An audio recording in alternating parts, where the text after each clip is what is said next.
The Wyoming frontier in 1884 didn't forgive weakness, and it sure as hell didn't forgive loneliness. Silas Boone had learned both lessons the hard way. 10 years. That's how long he'd been alone in these mountains. 10 years since Martha died, giving birth to a daughter who didn't survive the night. 10 years since he'd buried them both under the cottonwood tree behind the cabin and sworn he'd never let another living soul get close enough to hurt him again. He'd kept that promise pretty damn well. The cabin sat 7 miles from the nearest settlement, perched on a ridge where the wind cut through the pines like a knife through paper. Most folks thought Silas was crazy for living so far from civilization. Maybe they were right, but the mountains didn't lie to you. They didn't pretend to be something they weren't. They'd kill you if you made a mistake, sure, but at least they were honest about it. That was more than he could say for people. Silas made his living trapping beaver and fox, trading pelts in Coldwater Ridge once a month for supplies. The townspeople tolerated him because his furs were good and he didn't cause trouble. They also whispered about him. That was fine too. Let them talk. He'd stopped caring what people thought around the same time he'd stopped believing life had anything good left to offer. But loneliness was a strange animal. It didn't hit you all at once. It crept up slow, like frostbite, until one morning you woke up and realized you'd gone 3 weeks without speaking a single word out loud. Until you found yourself talking to the damn horse just to hear a voice, even if it was your own. That's when Silas made a decision that everyone later agreed was completely insane. He was going to order a mail-order bride. The idea came to him during a supply run in early October. He'd been standing in Crawford's general store staring at a faded advertisement tacked to the wall between wanted posters and a notice about a missing cattle rustler. Refined ladies seeking marriage. Introductions arranged through the Boston Marriage Bureau. Serious inquiries only. You thinking about getting yourself a wife, Boone? Silas turned. Henry Crawford stood behind the counter, arms crossed, wearing that smug expression that made Silas want to knock his teeth down his throat. Just reading, Silas muttered. Sure you were. Crawford leaned forward. You know those agencies are mostly scams, right?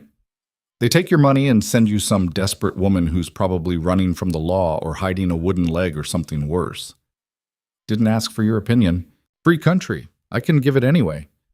Crawford pulled out a flask and took a swig. Besides, what kind of woman would want to live up in those mountains with a half-wild trapper who barely talks?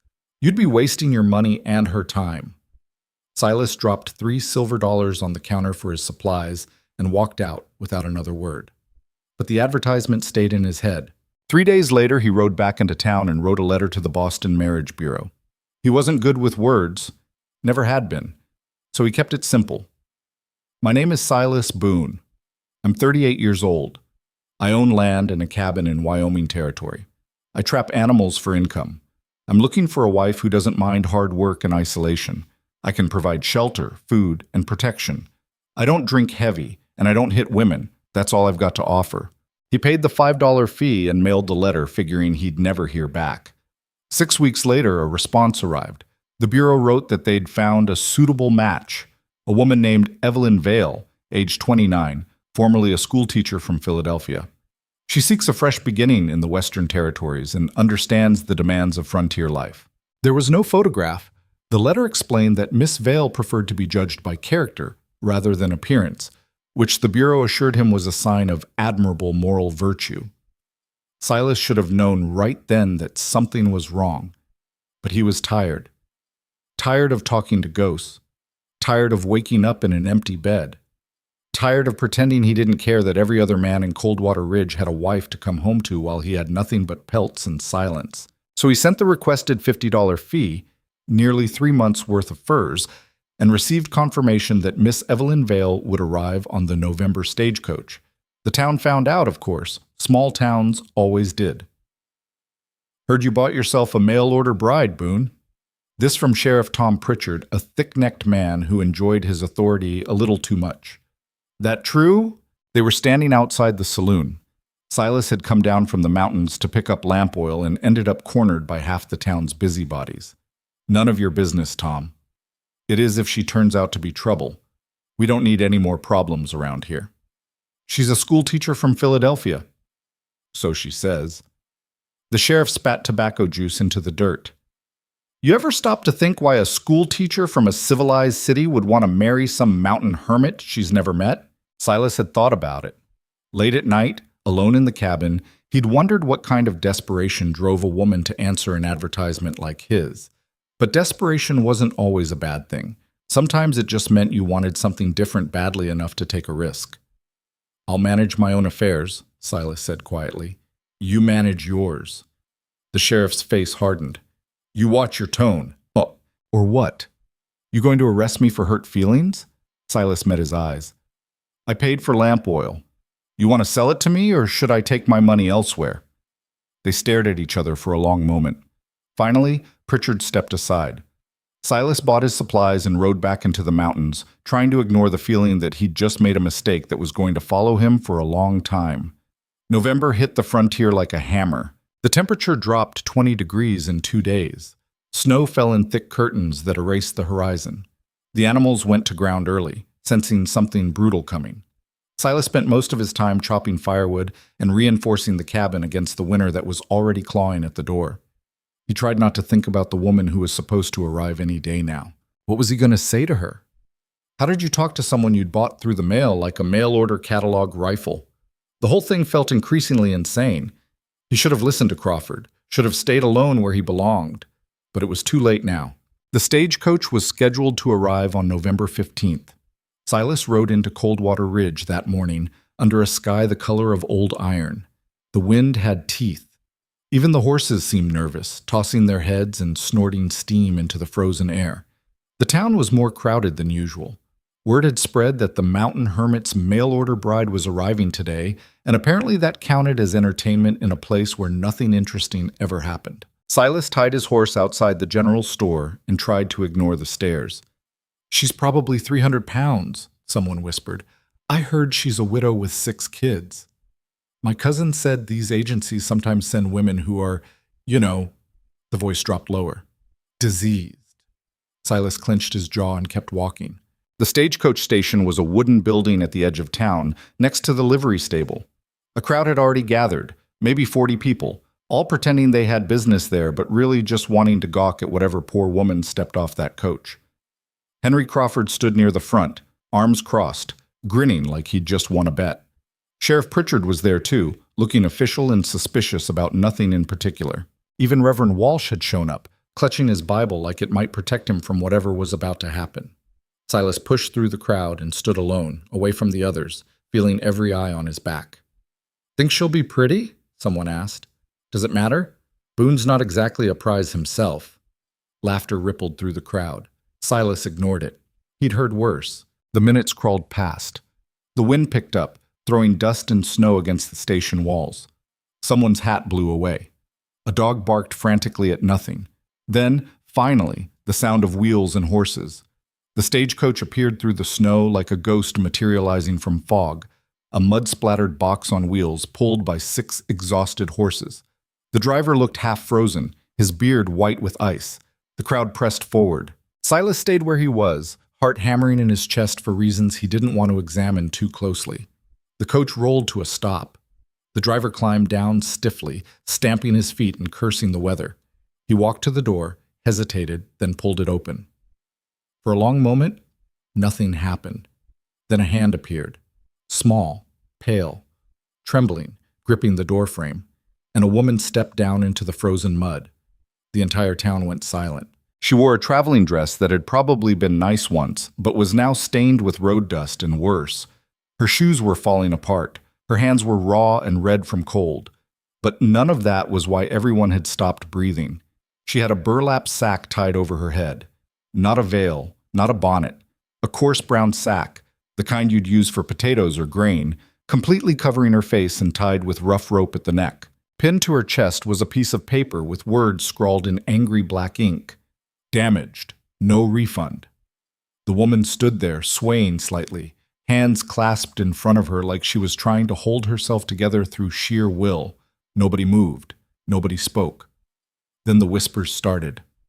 "Oh, my Lord. What is that? Is she hiding something? Must be cursed. I heard about this. Some agencies mark women who are defective. What? Look at the note. Damaged. What does that even mean?" The woman flinched at every voice, her whole body tensing like she expected to be struck. The stagecoach driver climbed back onto his seat, clearly wanting nothing more to do with this situation. She paid passage to Coldwater Ridge. That's Coldwater Ridge. My job's done. Wait. Sheriff Pritchard stepped forward. You can't just leave her here without explaining. Not my problem. The driver cracked his whip.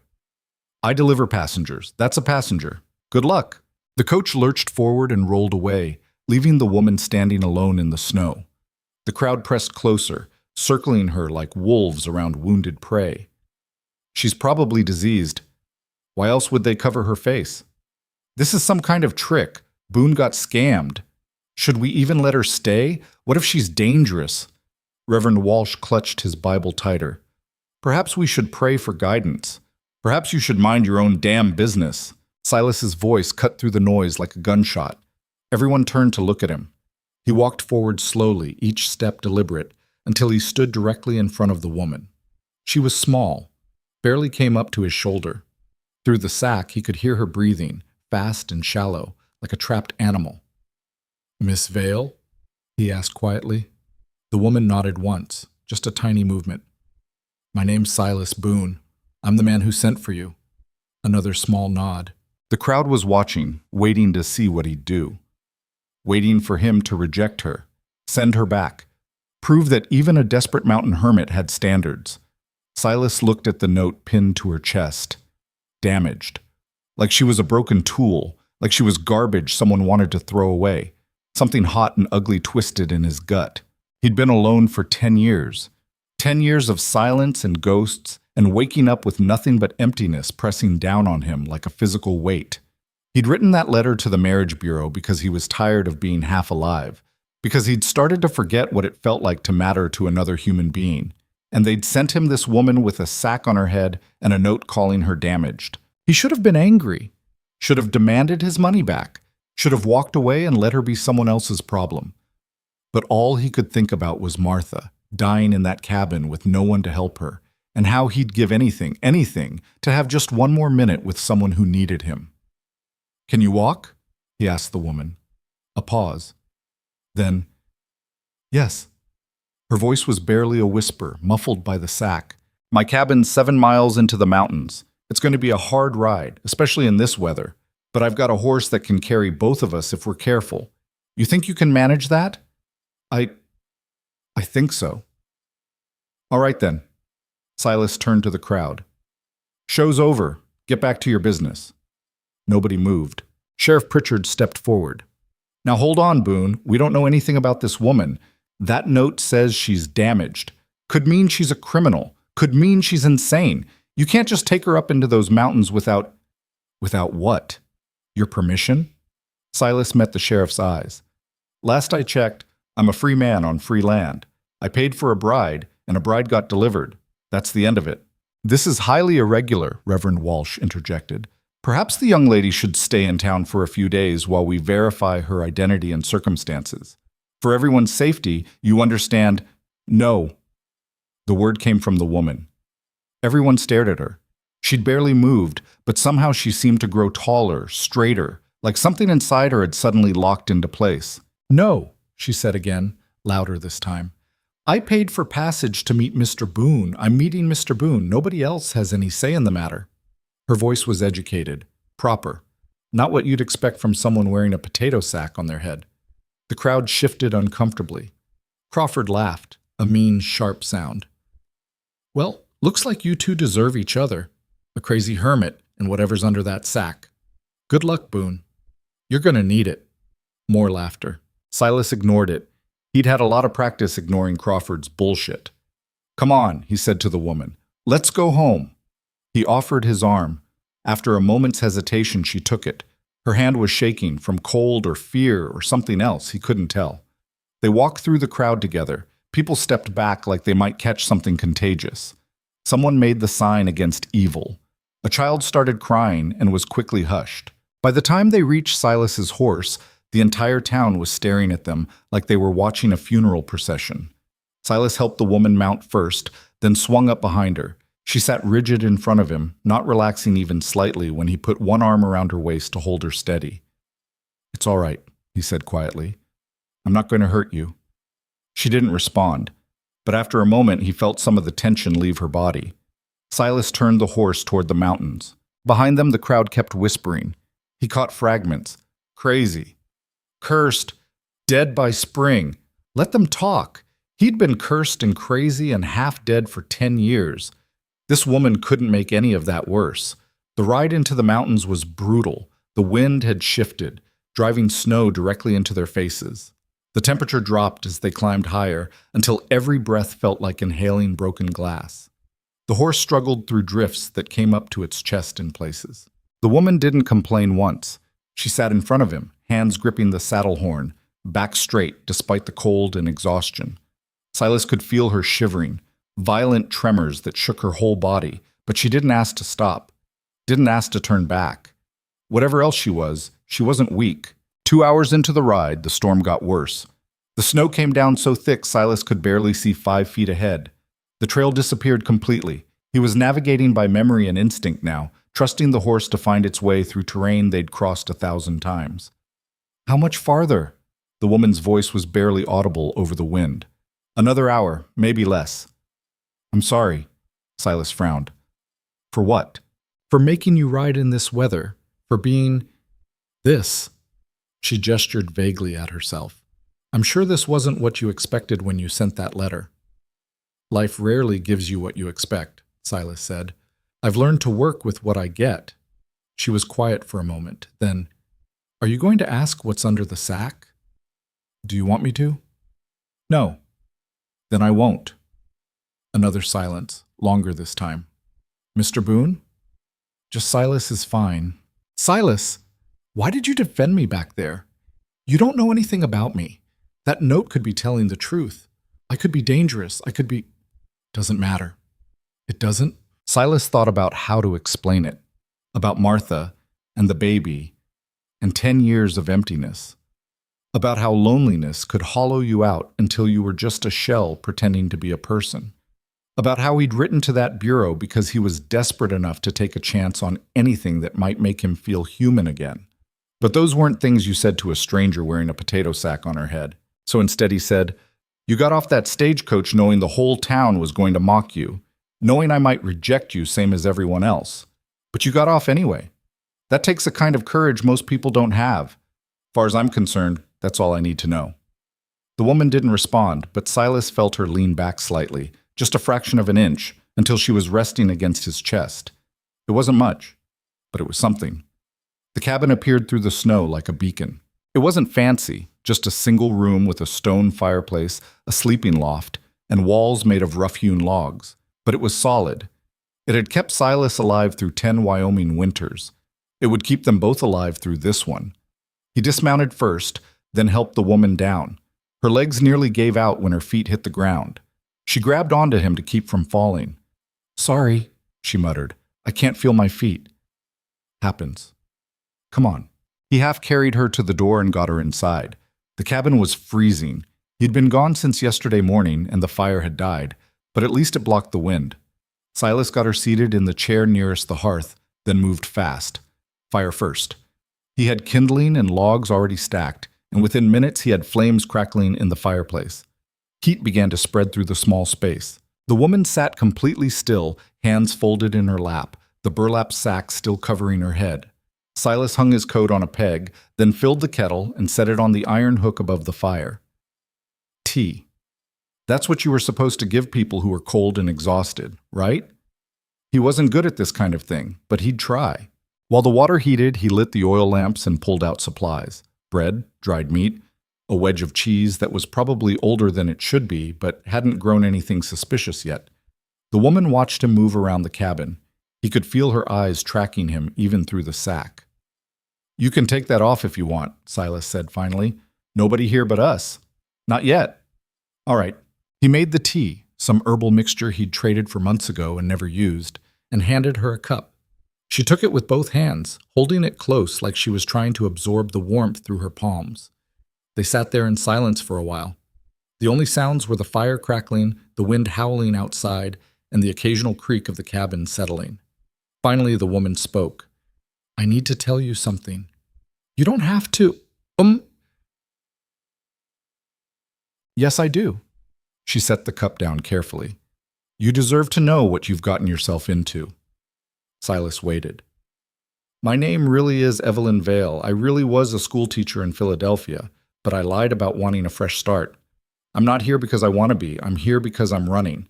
And the people I'm running from are dangerous, rich, powerful. They will find me eventually. And when they do, anyone helping me will be in danger too. She paused, and Silas could hear her breathing accelerate even through the sack. So I'm giving you a choice right now. Before this goes any further, you can take me back to town tomorrow morning. I'll find another way. I won't blame you. I won't tell anyone you rejected me. You can get on with your life and forget any of this ever happened. Silas looked at her, this small woman wrapped in a filthy traveling dress with a sack on her head, offering him an out because she was more worried about his safety than her own. Or, he asked, or you can let me stay. I'll work. I can cook, clean, keep the cabin organized. I can read and write and do arithmetic. I can teach if there's ever anyone to teach. I won't be a burden. And I won't ask questions about your past if you don't ask about mine. We'll just exist together until the people looking for me show up, and then we'll deal with whatever comes. She lifted her head slightly, facing him even though she couldn't see through the sack. But you should know, the note is right. I am damaged. Not in the way you probably think, but damaged all the same. So if you want a real wife, someone whole and uncomplicated, I'm not it. I'm just a woman who's very tired of running and very grateful that you didn't laugh when you saw me standing in that town square. The fire popped. A log shifted, sending up a shower of sparks. Silas thought about the question she was really asking. Not, will you let me stay? But am I worth the trouble? He'd asked himself the same thing 10 years ago, standing over 2 fresh graves, wondering if he was worth the trouble of staying alive. I'll make you a deal, Silas said finally. You can stay as long as you need to. No conditions, no expectations. If these people come looking for you, we'll figure it out when it happens. And if you decide to take that sack off, that's your choice. If you don't, that's your choice too. Either way, you're safe here. That's all I've got to offer. Evelyn was silent for a long time. Then, very slowly, her hands reached up and began untying the rope around her neck. The sack fell away. Silas had been expecting a lot of things. Scars, maybe. Disfigurement. Burns. Something that would explain why the Bureau had marked her as damaged. What he saw instead was a woman. She was pretty in a tired sort of way. Sharp features, dark hair pulled back in a bun that was falling apart, gray eyes that looked like they'd seen too much. There was a faint bruise on her left cheek, yellowish green and fading. Another along her jawline. Old injuries, mostly healed, but nothing that warranted hiding her face. Evelyn met his eyes, and he saw her brace herself for whatever reaction he was about to have. Silas just nodded. Tea's getting cold. You should drink it while it's warm. She blinked. That's it? That's your reaction? What were you expecting? I don't know. Horror? Disgust? Something other than a comment about tea? Silas shrugged. You're a person. You've got a face. Seems pretty normal to me. The Bureau said I was unmarriageable. They put that sack on me themselves. Said it was to protect other passengers from having to look at me. Anger flared in Silas's chest, hot and sudden. The Bureau sounds like they're run by idiots. They're run by businessmen. And my husband paid them very well to make sure I arrived at my destination humiliated, to make sure whoever received me would be disgusted enough to send me back, to prove that nobody would want me, that I had nowhere else to go. Your husband, ex-husband, hopefully, once I figure out how to file the paperwork without him finding me. Silas absorbed that. A lot of things suddenly made more sense. The running, the fear, the note pinned to her chest. Well, he said carefully, I've got no plans to send you back, so I guess his plan didn't work. Evelyn stared at him like he'd just spoken a foreign language. Then, to his complete surprise, she started laughing. It wasn't happy laughter. It was the broken, exhausted kind that happened when you'd been holding yourself together for so long that something had to crack or you'd shatter completely. She laughed until tears ran down her face, until she was gasping for air, until finally she just put her head in her hands and sat there shaking. Silas didn't know what to do. He was terrible at this, so he just sat there and let her fall apart, figuring that was probably what she needed. After a while, she got herself under control. She wiped her eyes with the back of her hand and looked at him. I'm sorry. That was inappropriate. Seemed appropriate to me. I'm not usually this emotional. I used to be very composed, very proper. My students called me Miss Vale, and I taught them geography and arithmetic, and I had a reputation for being calm under pressure. And now look at me, crying in a stranger's cabin in the middle of nowhere. You've had a long day. I've had a long year. She picked up her teacup again, holding it like an anchor. Thank you, Silas, for not... She gestured vaguely. For not being what I expected. What were you expecting? Honestly? Violence. Most men who order mail-order brides are either desperate or cruel or both. I figured I'd end up with someone who'd hurt me in different ways than my husband did. But at least I'd be far enough away that he couldn't find me. That was the plan anyway. And now? Now I don't know. She looked around the cabin, taking in the simple furniture, the furs hanging on the walls, the rifle mounted above the door. This isn't what I expected. You're not what I expected. I don't know how to categorize you. Don't bother, Silas said. I've never fit into categories well. The ghost of a smile crossed her face. Neither do I. Maybe that's why the Bureau matched us. Maybe. Or maybe it was just dumb luck. Either way, here they were. Two damaged people in a cabin in the mountains with a storm howling outside and uncertain futures stretching ahead of them. You should eat something, Silas said, pushing the plate of food toward her. Then sleep. We'll figure out the rest tomorrow. Evelyn looked at the food, then at him. Where will I sleep? Loft. He gestured to the ladder leading to the small sleeping area above. There's blankets up there. Door doesn't lock, but I'll stay down here by the fire. You've got my word I won't bother you. She studied his face for a long moment, like she was trying to decide whether to believe him.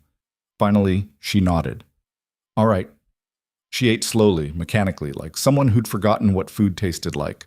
When she was done, she climbed the ladder to the loft without another word. Silas stayed by the fire, adding logs and watching the flames dance. Outside, the storm kept raging. Inside, something had shifted. He wasn't alone anymore. For the first time in 10 years, there was another person in this cabin, another heartbeat, another life depending on him. It should have terrified him. Instead, it felt almost like relief. He stayed awake most of the night, listening to the wind and the fire and the small sounds of Evelyn moving around in the loft above him. And he thought about Martha and the baby, and whether they'd mind that he'd let someone new into the space they'd left behind. He hoped they wouldn't.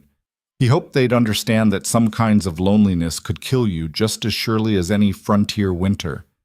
And maybe, just maybe, this frightened woman with bruises on her face and nowhere else to go could help him remember what it felt like to be alive. Or maybe they'd both just survive the winter and part ways in spring. Either way, it was better than dying alone. The fire crackled, the wind howled, and in the loft above, Evelyn Vale finally stopped shaking and fell into the first dreamless sleep she'd had in months. Tomorrow would bring new problems, new fears, new questions neither of them knew how to answer. But tonight, they were both safe. And in the brutal Wyoming frontier, that was more than most people could ask for. Morning came too early and too cold. Silas woke to the sound of someone moving around downstairs. Quiet, deliberate movements that didn't quite match the rhythm of the cabin settling. For half a second, his hand went to the knife he kept under his bedroll, muscle memory from years of living alone where every unexpected sound could mean danger. Then he remembered. The woman, Evelyn. He sat up slowly, joints protesting. He'd fallen asleep by the fire sometime after midnight, slumped in the chair like an old man. His neck felt like someone had tried to twist it off. The cabin was warmer than it should have been. Someone had fed the fire. Silas climbed to his feet and looked around. Evelyn stood at the small table near the window, still wearing yesterday's travel-stained dress. Her hair was pulled back more neatly now, and the burlap sack lay folded on the chair like a discarded skin. She was making something.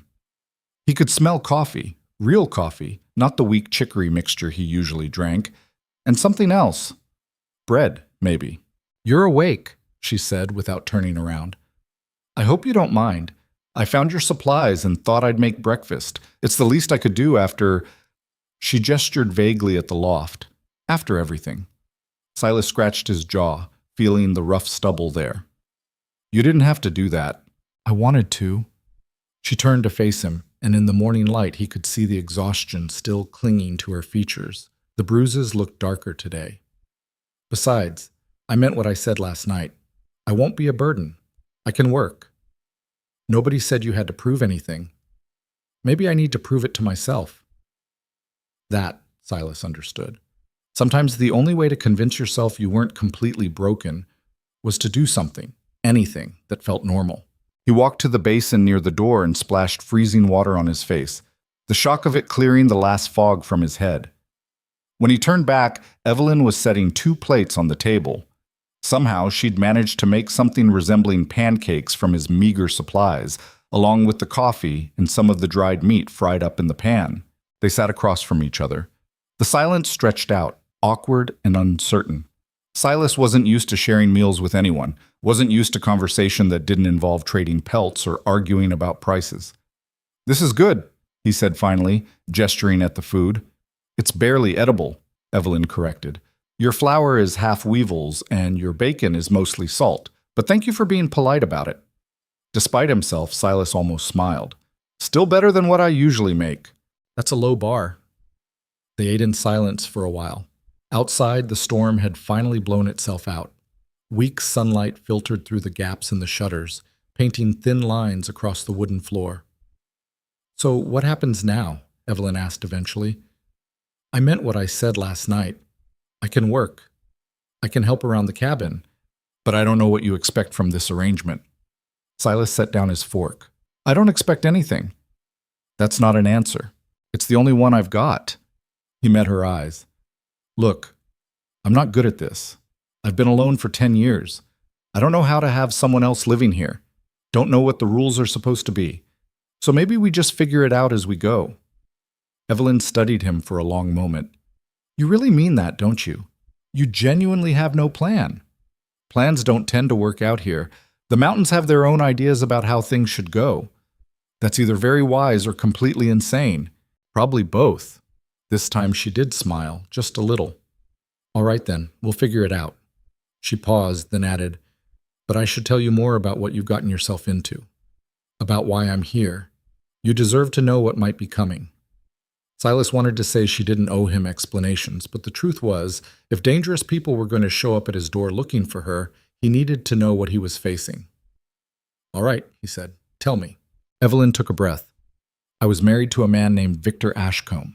He owns 3 railroad companies, 2 banks, and more real estate than I could keep track of. In Philadelphia, he's considered a pillar of society, respected, admired, powerful." She said the word powerful like it tasted rotten. "I met him when I was 23. I was teaching at a girls' school, barely making enough to afford a room in a boarding house. He came to give a speech about education and progress and all the wonderful things his railroad was bringing to the country. Afterward, he sought me out, said he admired my intelligence, my independence, said he'd never met a woman like me." Her hands tightened around her coffee cup. "I was an idiot. I thought he genuinely cared about me. Thought I'd found someone who saw me as an equal. We married 6 months later, and for about 2 weeks I believed I was the luckiest woman in Philadelphia." "What happened?" "I inherited money from my father. Not a fortune, but enough to be significant, about $30,000. My father had put it in a trust that transferred to me when I married. Victor wanted me to sign it over to him, said it was proper for a husband to manage his wife's finances. I refused." Silas could guess where this was going. He'd seen enough of the world to know how men like Victor Ashcombe operated. "He stopped being charming after that," Evelyn continued, "started controlling everything, where I went, who I spoke to, what I wore. He fired the household staff I'd hired and replaced them with people loyal to him. He cut off my access to friends, monitored my correspondence, and when I tried to resist," she touched the faded bruise on her jaw, "he made sure I understood who was in charge." The coffee had gone cold in Silas's cup. He didn't touch it. "For 4 years I tried to be the wife he wanted, tried to make it work, but he just got worse. More controlling, more violent. He'd hurt me, then tell me it was my fault for making him angry. Tell me I was lucky he tolerated me at all, that no one else would want a woman as damaged as I'd become." The word damaged hung in the air between them.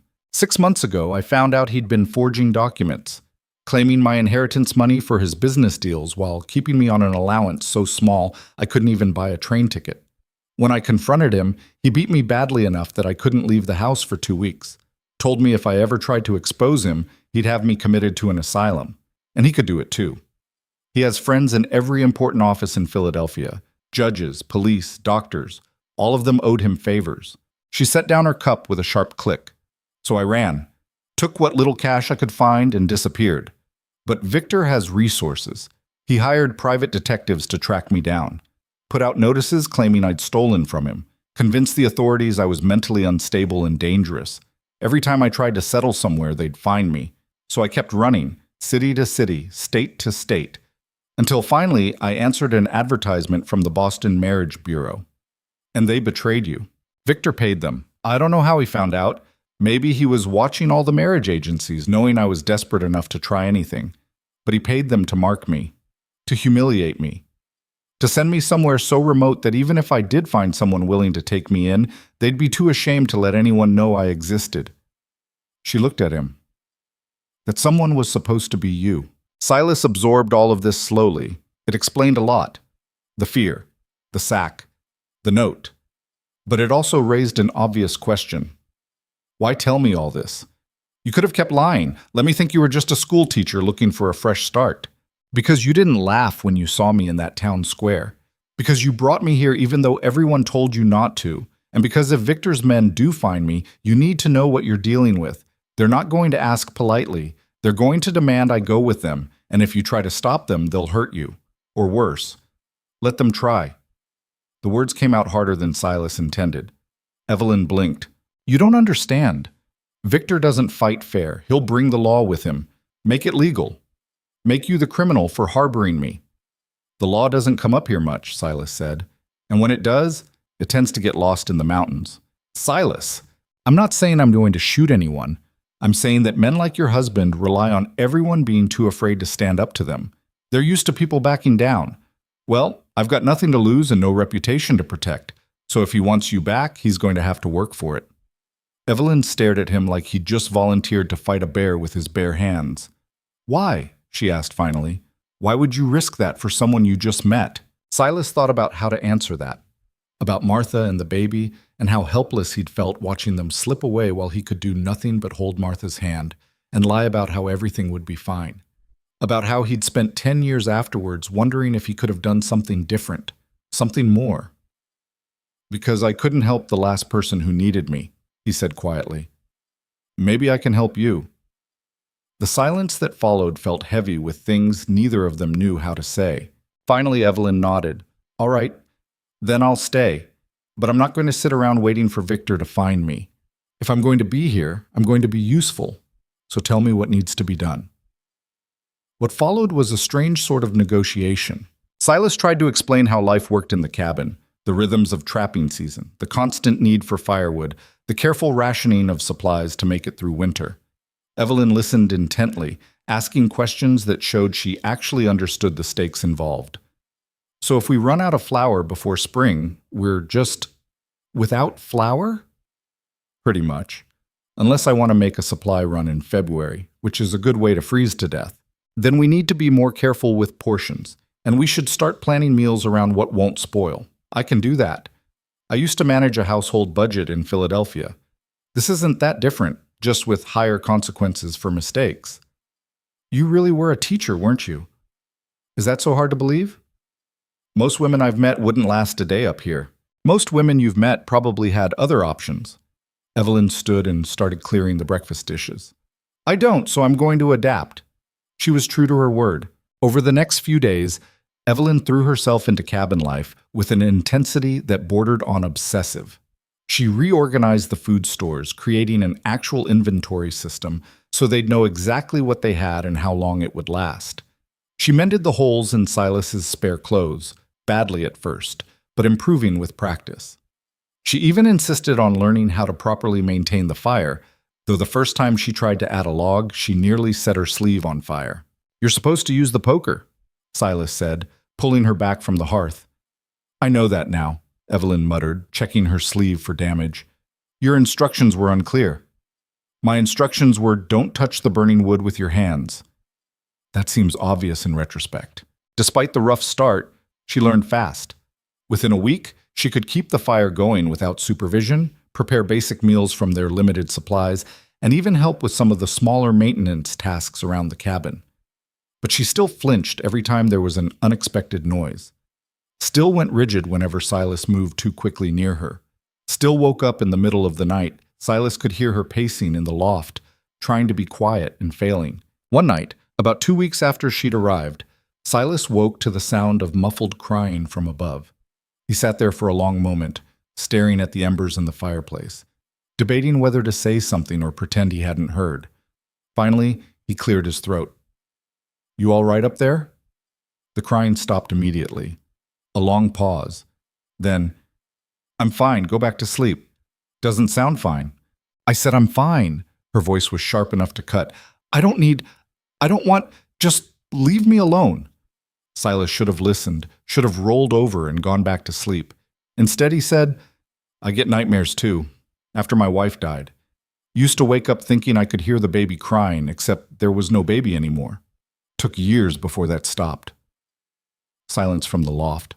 "I'm not telling you this to make you feel better," Silas continued. "I'm telling you because sometimes it helps to know you're not the only person whose head is full of things that won't let you rest. That's all." More silence. Then so quietly he almost missed it. "Thank you." Silas didn't respond, just lay back down and listened to the wind until eventually sleep took him again. The first real test came on a gray morning in early December. Silas was checking his trap line, a circuit of about 15 traps spread through the forest around the cabin. It was mindless work, the kind that let his thoughts wander while his hands went through familiar motions. He was resetting a trap that had caught nothing but pine needles when he heard it. Voices. His whole body went still. Voices meant people, and people this far into the mountains meant trouble. Moving carefully, Silas retrieved his rifle from where he'd propped it against a tree and made his way toward the sound. He kept low, using the terrain and trees for cover the way his father had taught him decades ago. There, through the trees, 2 men on horseback moving slowly through the snow, clearly searching for something. Or someone. Silas got close enough to hear their conversation. "Waste of time. Nobody lives out here except trappers and crazy people.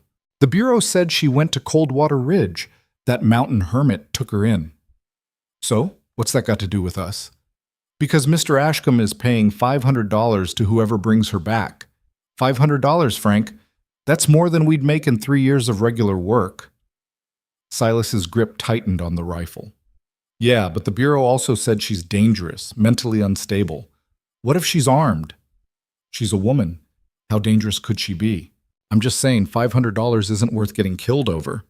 "We're not going to get killed. We're going to ride up to that cabin, tell the trapper his mail-order bride is a wanted criminal, and take her back to Philadelphia where she belongs.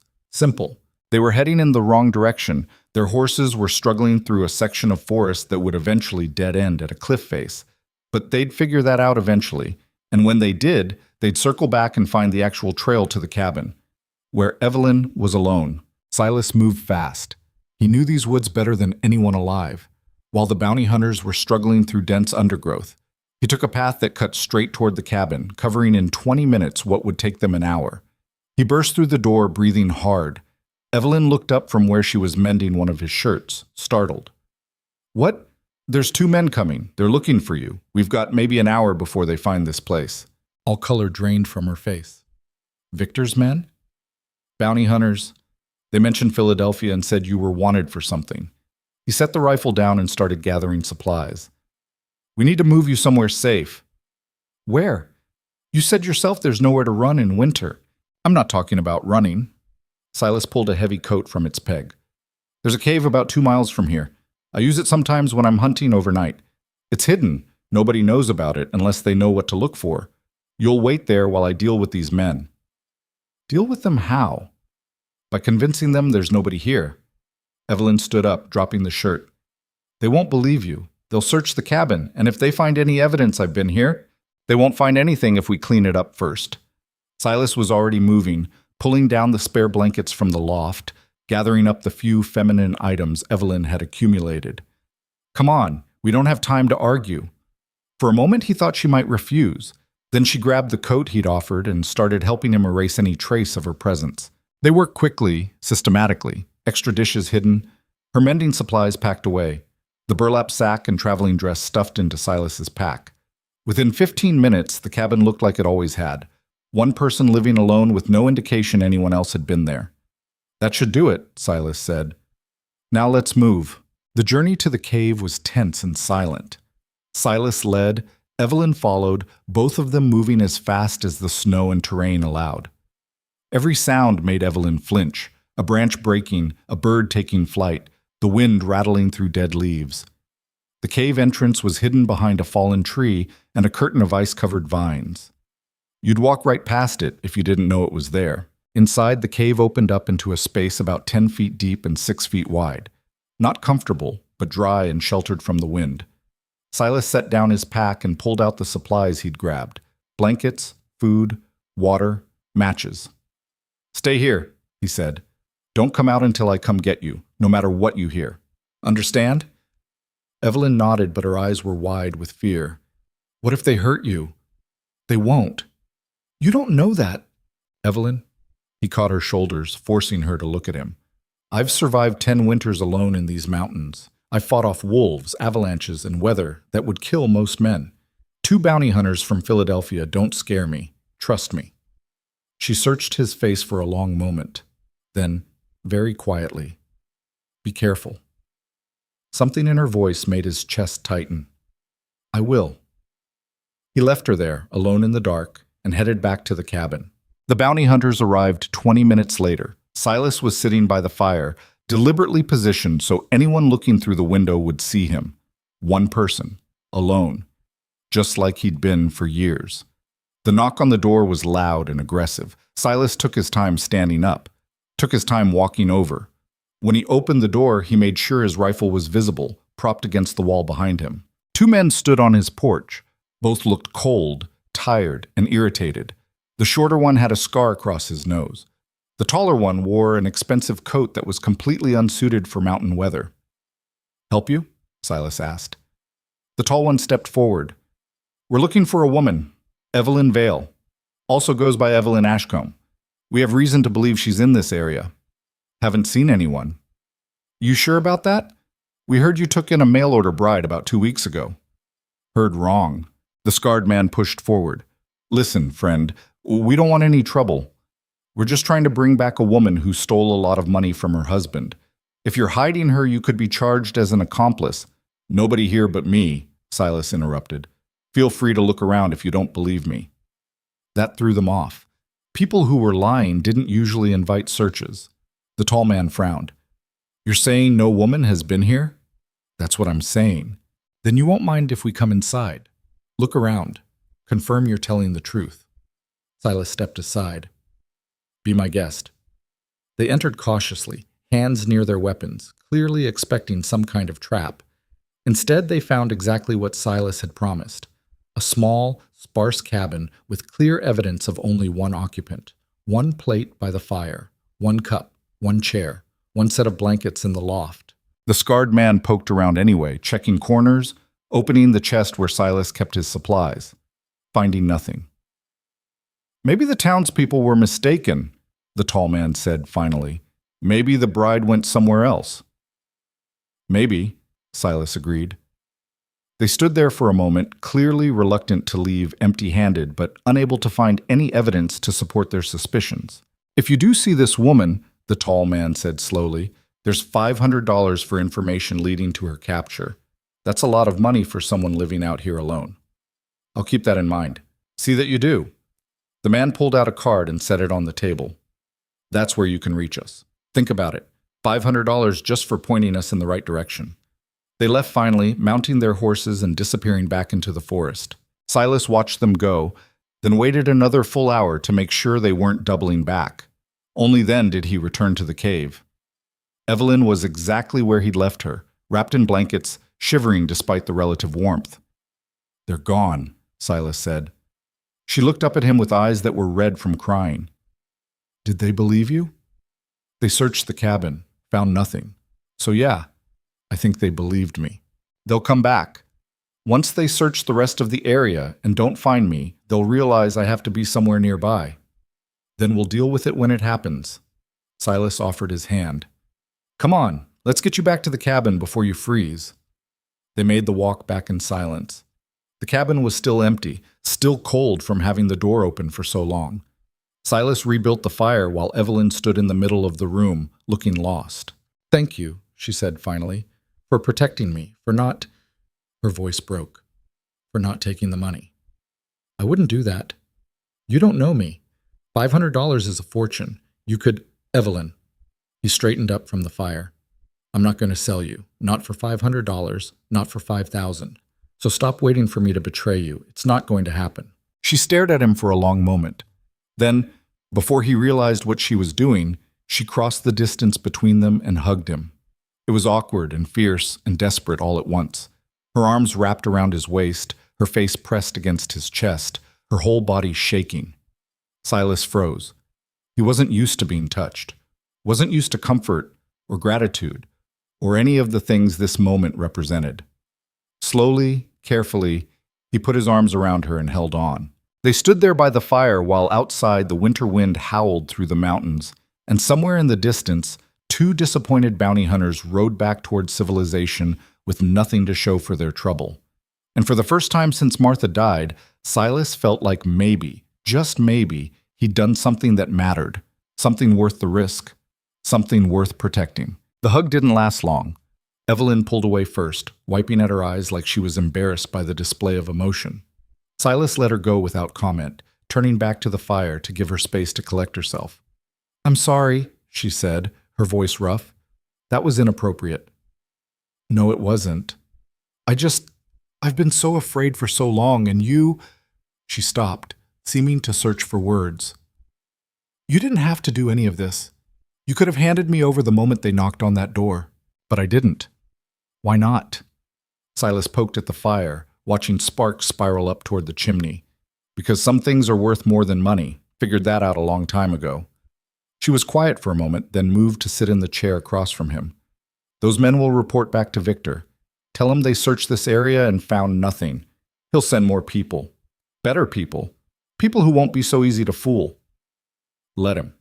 Silas, you don't understand what he's capable of. Oh, then explain it to me. He set down the poker and looked at her. Tell me exactly what we're dealing with so I can be ready when it happens.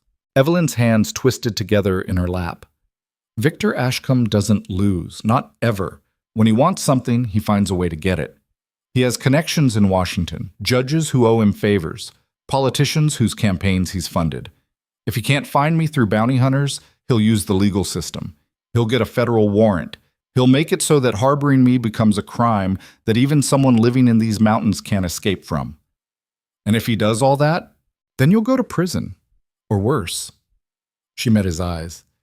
He had a business partner once who tried to expose some of Victor's shady dealings. That man disappeared. They found his body 3 months later in the Squealkill River. The police ruled it a suicide, but everyone knew Victor was behind it. They just couldn't prove it. Silas absorbed that. It painted a clear picture. Powerful man, no conscience, unlimited resources. The kind of person who crushed anyone who got in his way. So what do you want to do? He asked. The question seemed to catch her off guard. What do I want? You've been running for months, hiding, hoping he'd give up and move on, but he hasn't. And based on what you're telling me, he won't. So the question is, what do you actually want to do about it? I don't understand what you're asking. I'm asking if you want to keep running forever, or if you want to fight back. Evelyn stared at him, like he'd suggested they try to lasso the moon. Fight back? Against Victor? That's impossible. He has everything. Money, power, the law on his side. He has money and power in Philadelphia, Silas corrected. Out here, that doesn't mean as much. And the law, well, the law is only as strong as the people enforcing it. Federal warrants are impressive on paper, but up in these mountains, paper doesn't stop bullets, and it sure as hell doesn't keep you warm at night. You're talking about violence. I'm talking about not rolling over and letting him take what he wants just because he's used to getting his way. Silas leaned forward. Look, I'm not saying we shoot everyone who comes looking for you, but I am saying that maybe it's time to stop acting like you're a criminal and start acting like a woman who has every right to be exactly where she is. But I don't have that right. I'm still legally married to him. Under the law, I'm his property. That's the dumbest thing I've ever heard. Evelyn's mouth snapped shut. You're a person, Silas continued, not property, not something he owns. And if the law says different, then the law's wrong. Simple as that. It's not that simple. Sure it is. You just make it complicated because you're scared, which is fair. He sounds like he deserves to be scared of, but fear only works if you let it control you. Martha taught me that. Your wife? Silas nodded slowly. She was scared of dying, scared of leaving me alone, but she didn't let that fear stop her from living right up until the end. She fought for every minute. And when I asked her why she bothered, why she didn't just give up when things got bad, you know what she said? Evelyn shook her head. She said, because giving up is what they want.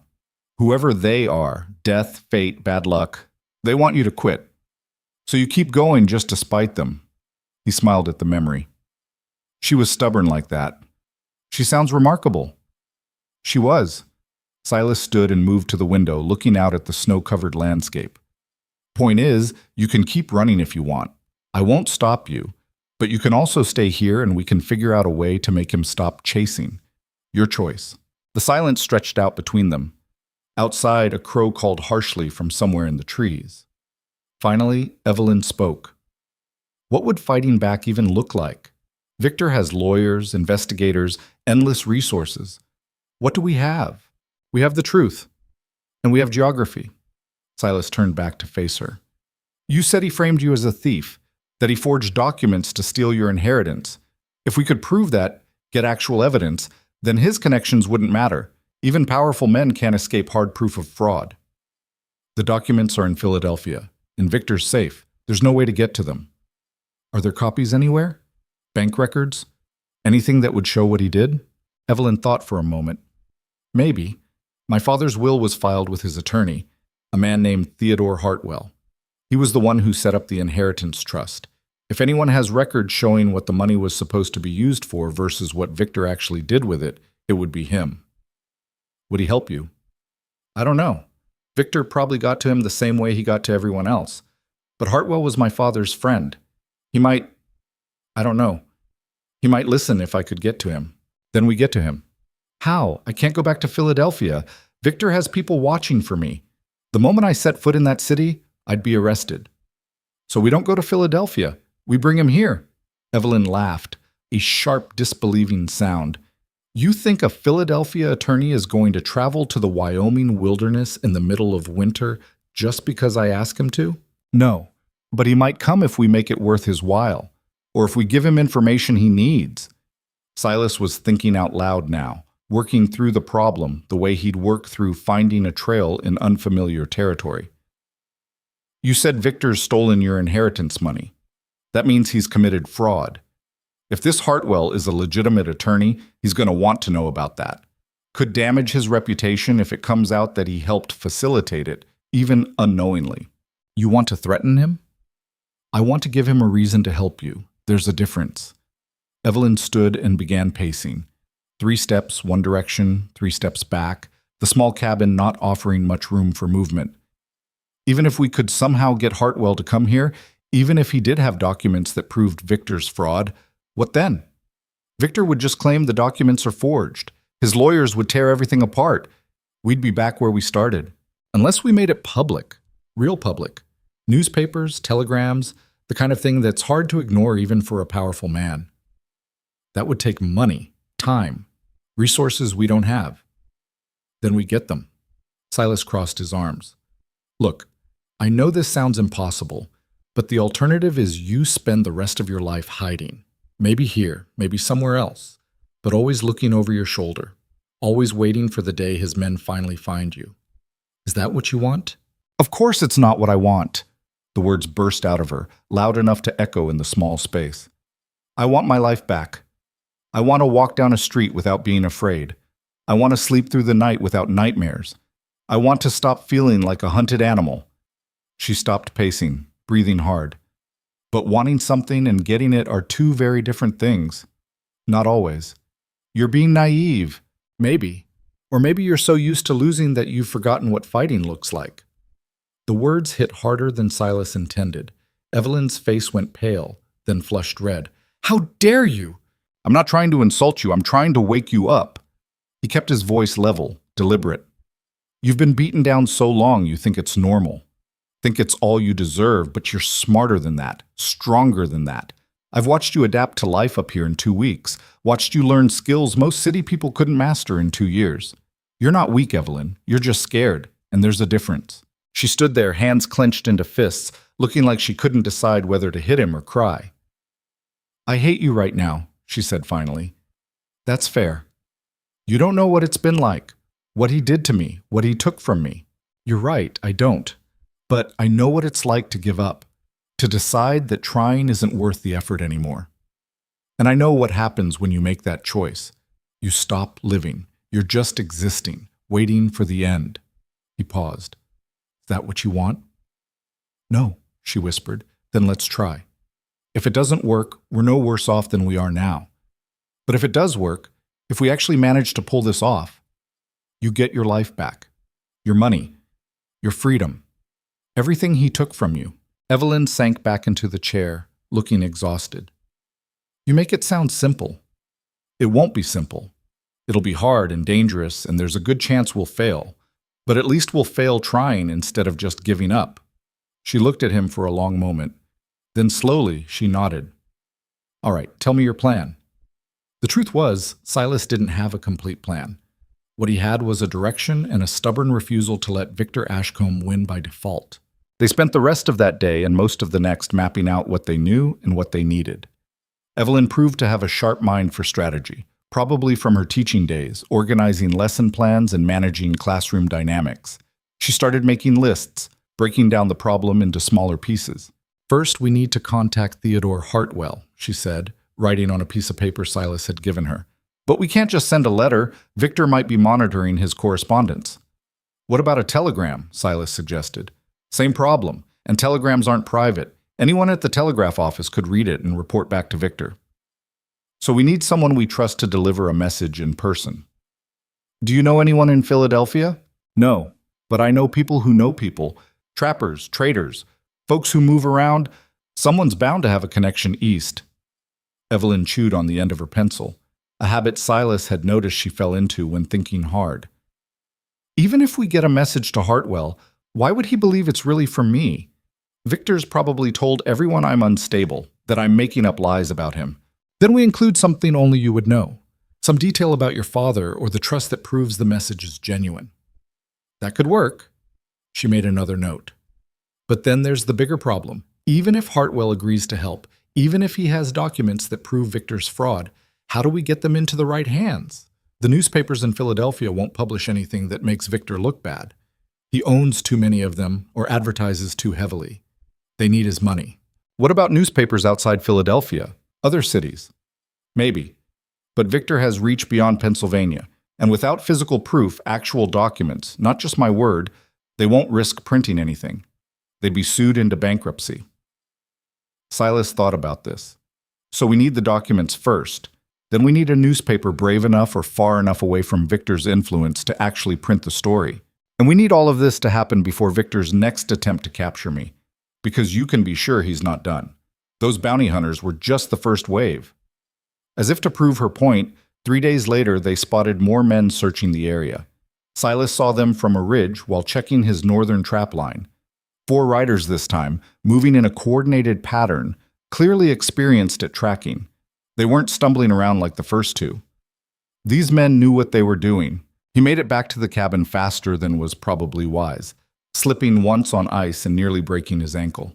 They're back, he said, bursting through the door. More of them. Better trained. Evelyn looked up from the stew she'd been stirring. Her face went white, but she didn't panic. How long? They're searching the valley to the north. If they're thorough, maybe 2 days before they make it here. Then we don't have time for careful plans. She set down the spoon with deliberate precision. We need to act now. Act how?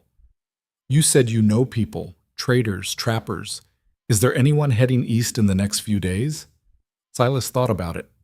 Maybe. Tom Bridger usually makes a supply run to Cheyenne around this time. If he's still on schedule, he'd be passing through Coldwater Ridge sometime this week. Can you get a message to him?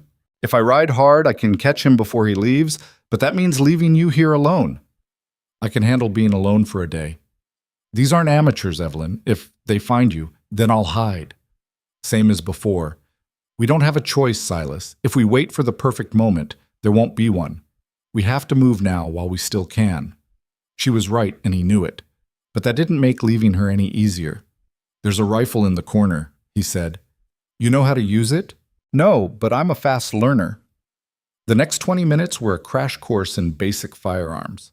Silas showed her how to load, aim, and fire, though he hoped to heaven she wouldn't need to use any of that knowledge. Don't shoot unless you absolutely have to, he said. And if you do shoot, aim for center mass. Don't try to be fancy. Center mass, got it. Evelyn held the rifle awkwardly, like she was holding a snake that might bite. How long will you be gone? If everything goes right, back by tomorrow evening. If I'm not back in 2 days, don't finish that sentence. She set the rifle down and grabbed his arm. Just come back. Promise me you'll come back. I promise. He left within the hour, riding hard toward Coldwater Ridge under a sky that threatened more snow. The temperature was dropping fast. He could feel it in the way the air bit at his exposed skin, in the way the horse's breath came out in thick clouds of steam. By the time he reached town, it was late afternoon and getting dark. He found Tom Bridger exactly where he expected, at the saloon, getting in one last night of drinking before his long journey east. Boone, Bridger called out when Silas walked in. He was a big man, broad-shouldered and loud, with a beard that reached halfway down his chest. Heard you got yourself a mail-order bride. That true or just gossip? Need a favor, Tom. That's not an answer to my question. I need you to carry a message to Philadelphia. Deliver it personally to a specific address. Nobody else can see it or know about it. Bridger's smile faded. Philadelphia? That's a hell of a long way. I'm only going as far as Cheyenne. I know, but from Cheyenne you can catch the railroad. I'll pay for your ticket and your time. $500. The entire saloon went quiet. $500 was more than most men made in 2 years. Where would you get that kind of money? Bridger asked slowly. That's my business. Will you do it or not? What's in this message that's worth $500? Something that needs to stay private. That's all you need to know. Bridger studied him for a long moment. Then he shook his head. I don't know, Boone. That kind of money for a secret errand sounds like trouble. And I've made it this far by avoiding trouble when I can. It's not trouble for you. You're just delivering a letter. Once it's done, you come back here and forget it ever happened. And if someone asks me about it, if someone powerful decides they don't like me carrying secret messages, Silas leaned forward. Then you tell them you were hired to deliver mail and you don't know anything else. You're a traitor, Tom. You carry things for people all the time. This is no different. Except for the $500 part. That's just payment for discretion. And for taking the railroad all the way to Philadelphia instead of stopping in Cheyenne like you planned. Bridger took a long drink, thinking it over. Finally, he said, Show me the money first. If you've really got $500, we'll talk.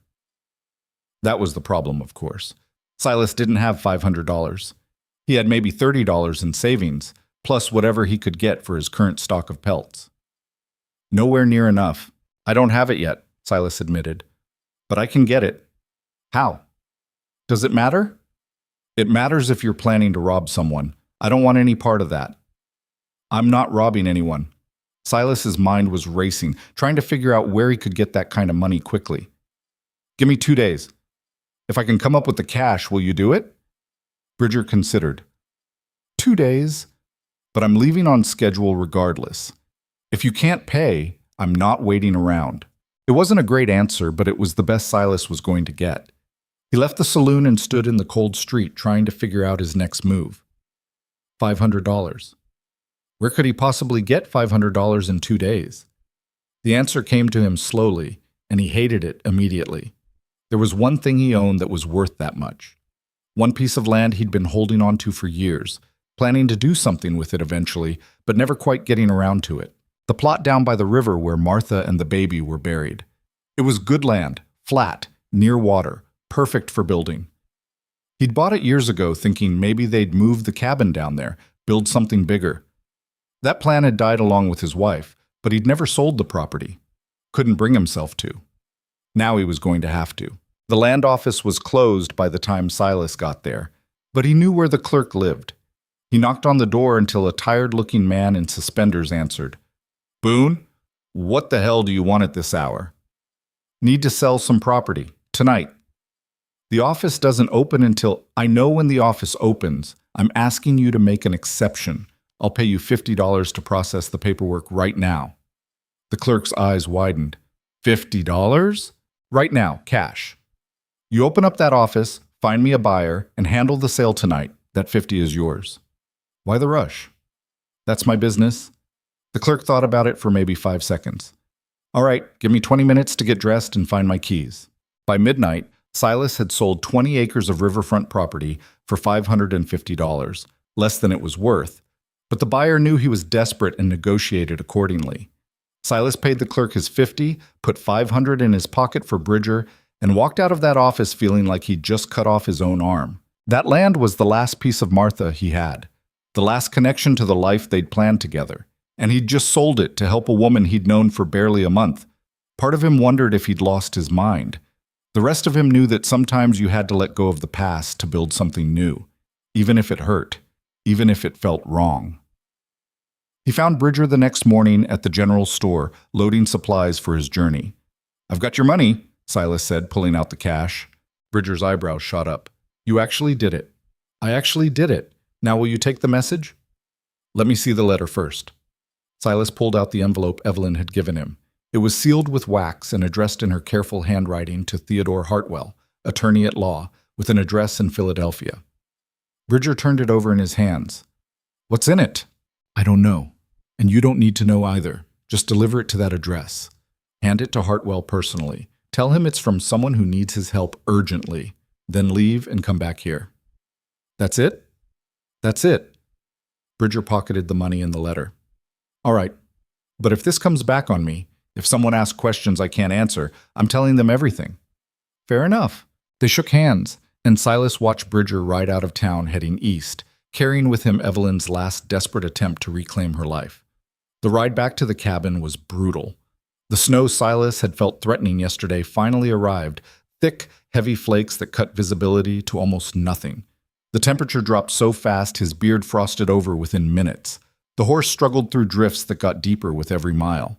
By the time he reached the cabin, it was late afternoon and he was half frozen.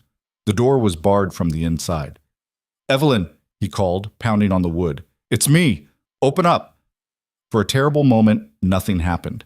Then he heard the bar being lifted and the door swung open. Evelyn stood there, the rifle in her hands, her face pale but determined. "Thank God," she breathed, lowering the weapon. "I heard horses this morning. Thought they'd found me." "Did they come close?"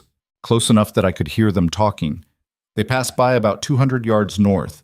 Didn't find the cabin, but they were searching systematically. It's only a matter of time."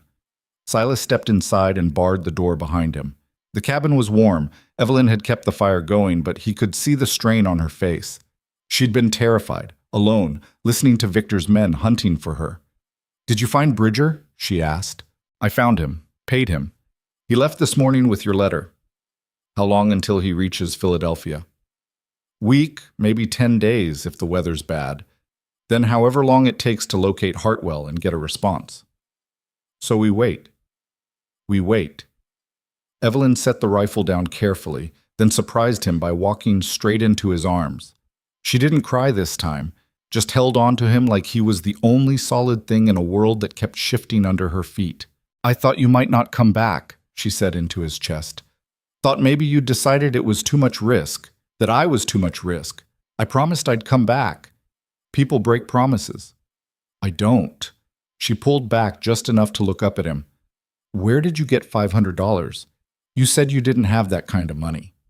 "I found a way." "Silas, it doesn't matter. What matters is the letter's on its way. Now we just have to stay alive long enough to see if it works. And if it doesn't work, then we figure out plan B." "What's plan B?" "I don't know yet, But we'll come up with something. Evelyn laughed, that same broken, exhausted sound from weeks ago. You're either the bravest man I've ever met or the craziest. Can't I be both? I suppose you can. She stepped back, composing herself. I made stew. It's probably overcooked by now, but it's hot and there's enough for both of us. They ate dinner as the storm continued outside, neither of them talking much. What was there to say? They'd set things in motion. Now all they could do was wait and hope. That night, Silas lay in his usual spot by the fire while Evelyn climbed to the loft. But unlike previous nights, he could hear her moving around up there, restless and unable to sleep. You all right? He called up eventually. A pause, then, No, but I will be. You want to talk about it? Not really. Another pause. Actually, yes. Can I ask you something? Sure. Why are you doing this? And don't say it's because you couldn't help your wife. That's part of it, maybe, but it's not everything. So what's the real reason? Silas thought about how to answer that, about loneliness and purpose, and the way helping someone else made you feel like less of a ghost haunting your own life. Because you matter, he said finally. You're a person who deserves better than what you got. And maybe I can't fix everything, but I can at least try to fix this one thing. That's reason enough. Silence from above. Then, so quietly, he almost missed it. Thank you. You're welcome. Silas? If we actually pull this off, if we somehow manage to beat Victor, what happens then? What do you mean? I mean between us, this arrangement. Do I stay here? Do I go back east? Do we... She stopped, seeming to struggle with the words. Do we just go our separate ways once I'm free? That was a good question.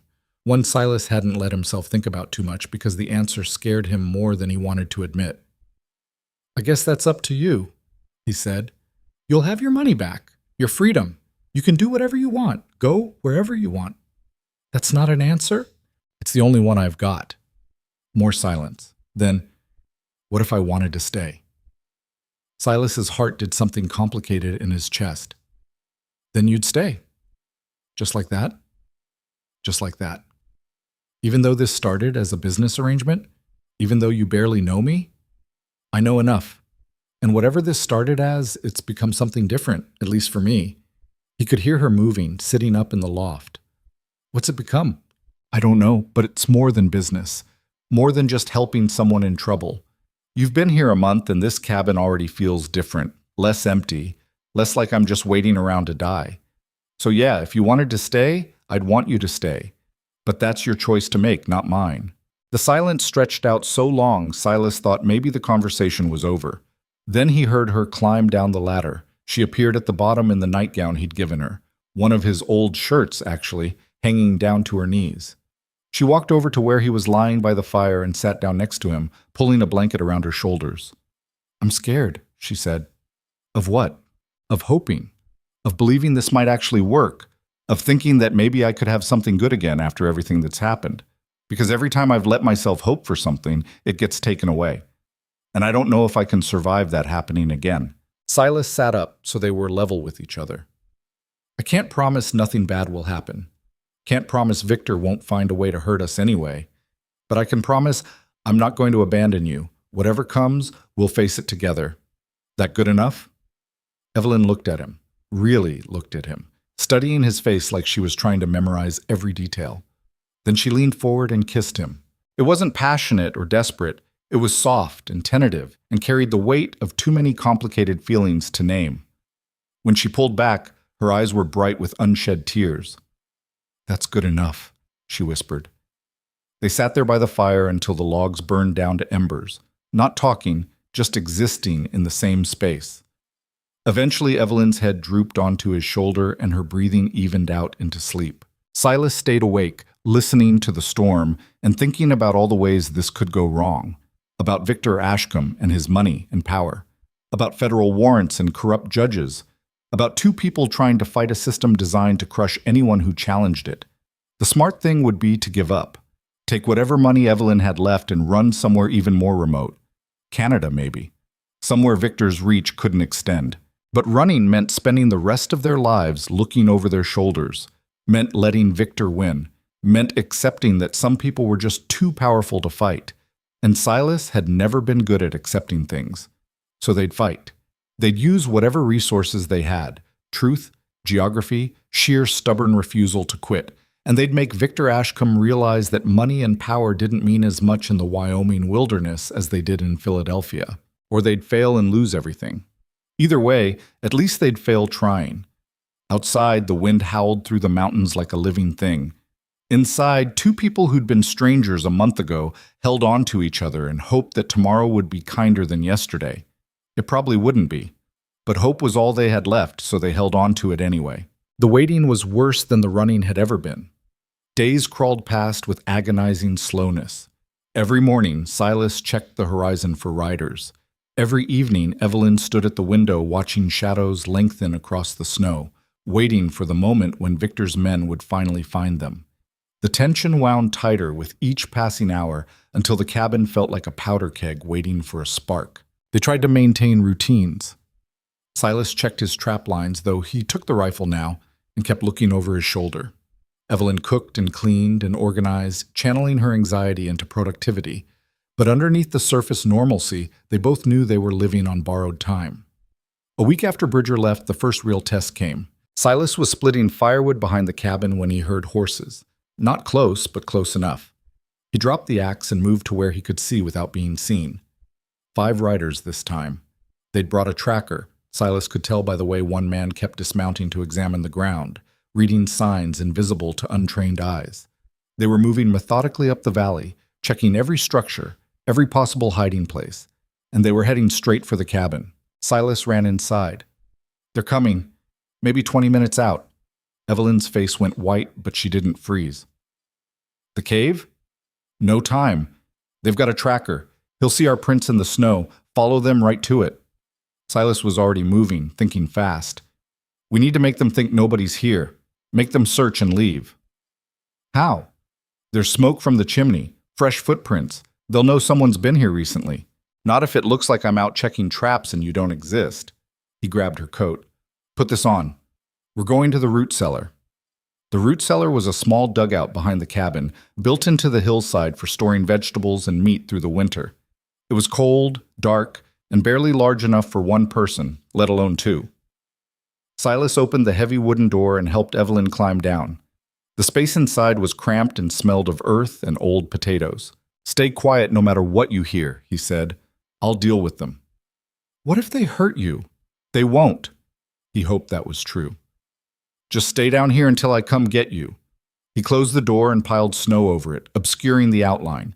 Then he scattered the area with old tracks, making it look like he'd been walking back and forth doing chores over several days. Not perfect, but good enough if they weren't looking too carefully. The riders arrived 10 minutes later. Silas met them outside the cabin, rifle in hand but pointed at the ground. 5 men, just like he'd seen. The tracker was a lean, weathered man with eyes that missed nothing. The leader was younger, well-dressed, carrying himself with the kind of confidence that came from always having backup. "Help you, gentlemen?" Silas asked. The leader smiled. It didn't reach his eyes. "We're looking for a woman, Evelyn Ashcombe. We have reason to believe she's in this area. Looked already. Didn't find her." "That's interesting because our tracker says someone's been living here, 2 people based on the cabin activity." The leader gestured to the tracker, who nodded confirmation. "Just me," Silas said. "Been alone up here for 10 years. Mind if we look inside?" "Already let 2 men search last week. Found nothing then either." "Well, we're more thorough than they were." The leader's smile hardened. "So I'll ask again. Mind if we look inside?" The politeness was a thin veneer over a threat.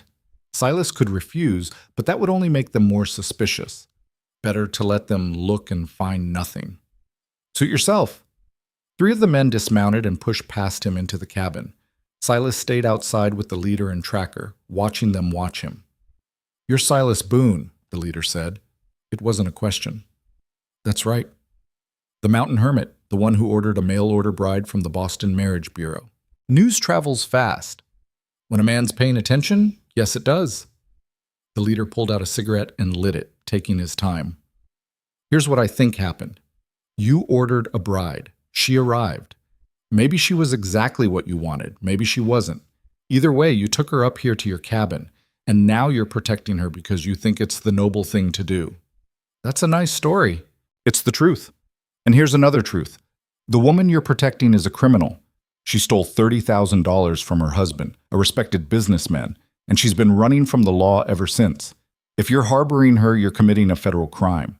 That means prison time, Boone. Years of it. Silas kept his expression neutral. If she's such a dangerous criminal, where's your federal marshal? Where's your warrant?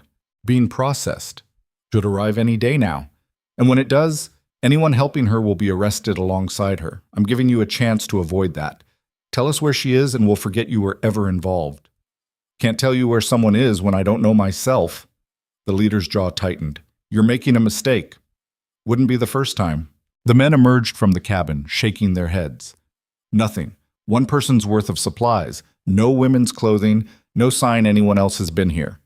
The tracker, who'd been examining the ground around the cabin, spoke up. Tracks are old. Days old, maybe more. Snow's covered most of the recent activity. The leader wasn't satisfied. Search the outbuildings. Check everywhere. They spent the next 20 minutes tearing through everything. The small storage shed, the area where Silas kept his pelts, even the woodpile. They came close to the root cellar twice, but the snow cover held and they didn't notice the door. Finally, frustrated and cold, they regrouped.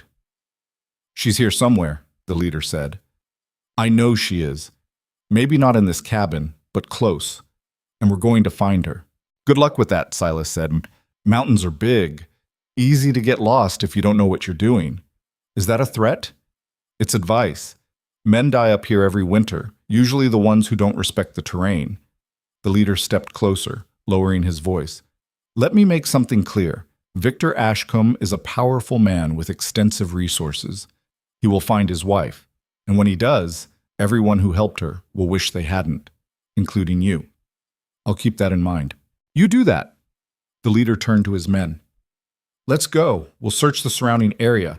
She can't have gone far in this weather. They mounted up and rode out, but Silas noticed the tracker looking back several times, like he was memorizing the layout for future reference. Silas waited a full hour after they disappeared before opening the root cellar. Evelyn was shaking so hard she could barely climb out. Her lips had a blue tint and her fingers fumbled on the ladder rungs. Silas pulled her up and half carried her into the cabin, sitting her by the fire. I thought they were going to find me, she whispered through chattering teeth. I heard them right above me. One of them stepped on the cellar door. But they didn't find you, that's what matters. Silas wrapped a blanket around her and started making hot tea. Though they're not done looking, that tracker knows something's off. They'll be back. Then we need to leave, tonight, before they return with more men. Leave and go where? They're searching the whole area. We'd be more exposed on the trail than we are here. Then what do we do? Silas poured the tea and handed it to her. We wait for Bridger to come back, see if Hartwell sent a response. That's our only real play right now. And if Victor's men find me before then? They won't. You can't promise that. No, I can't. But I can promise I won't let them take you without a fight. Evelyn set down the teacup with shaking hands. I don't want you to fight. I don't want you to get hurt because of me. Little late for that conversation. I'm serious, Silas. These men are dangerous. That leader, I recognized him. His name is Marcus Dalton. He's one of Victor's personal security people. Former Pinkerton detective. He's not going to stop just because you stand in his way. Then he'll have to go through me. Simple as that. Nothing about this is simple. The words came out louder than she'd intended. Evelyn stood abruptly, pacing the small cabin with jerky, agitated movements. You don't understand what Victor does to people who cross him. That business partner I mentioned, the one they found in the river. He had a family, a wife and 2 children. After he died, Victor had them evicted from their home. Blacklisted the widow so she couldn't find work. They ended up in a tenement in the worst part of Philadelphia. That's what Victor does. He doesn't just destroy you, he destroys everyone around you, everyone you care about. I'm not afraid of him. You should be. She whirled to face him. Because if something happens to you because of me, I'll never forgive myself. Never. The raw emotion in her voice stopped Silas cold. He stood and crossed to her, taking her hands. Listen to me. I'm making this choice with my eyes open. Nobody's forcing me. Nobody's tricking me. I know the risks, and I'm taking them anyway because you're worth it. You understand? You're worth the risk. Tears spilled down her cheeks. How can you say that? You barely know me. I know enough. I know you're brave even when you're terrified. I know you're smart and capable and stronger than you think you are. I know that having you here has made me feel alive again for the first time in 10 years.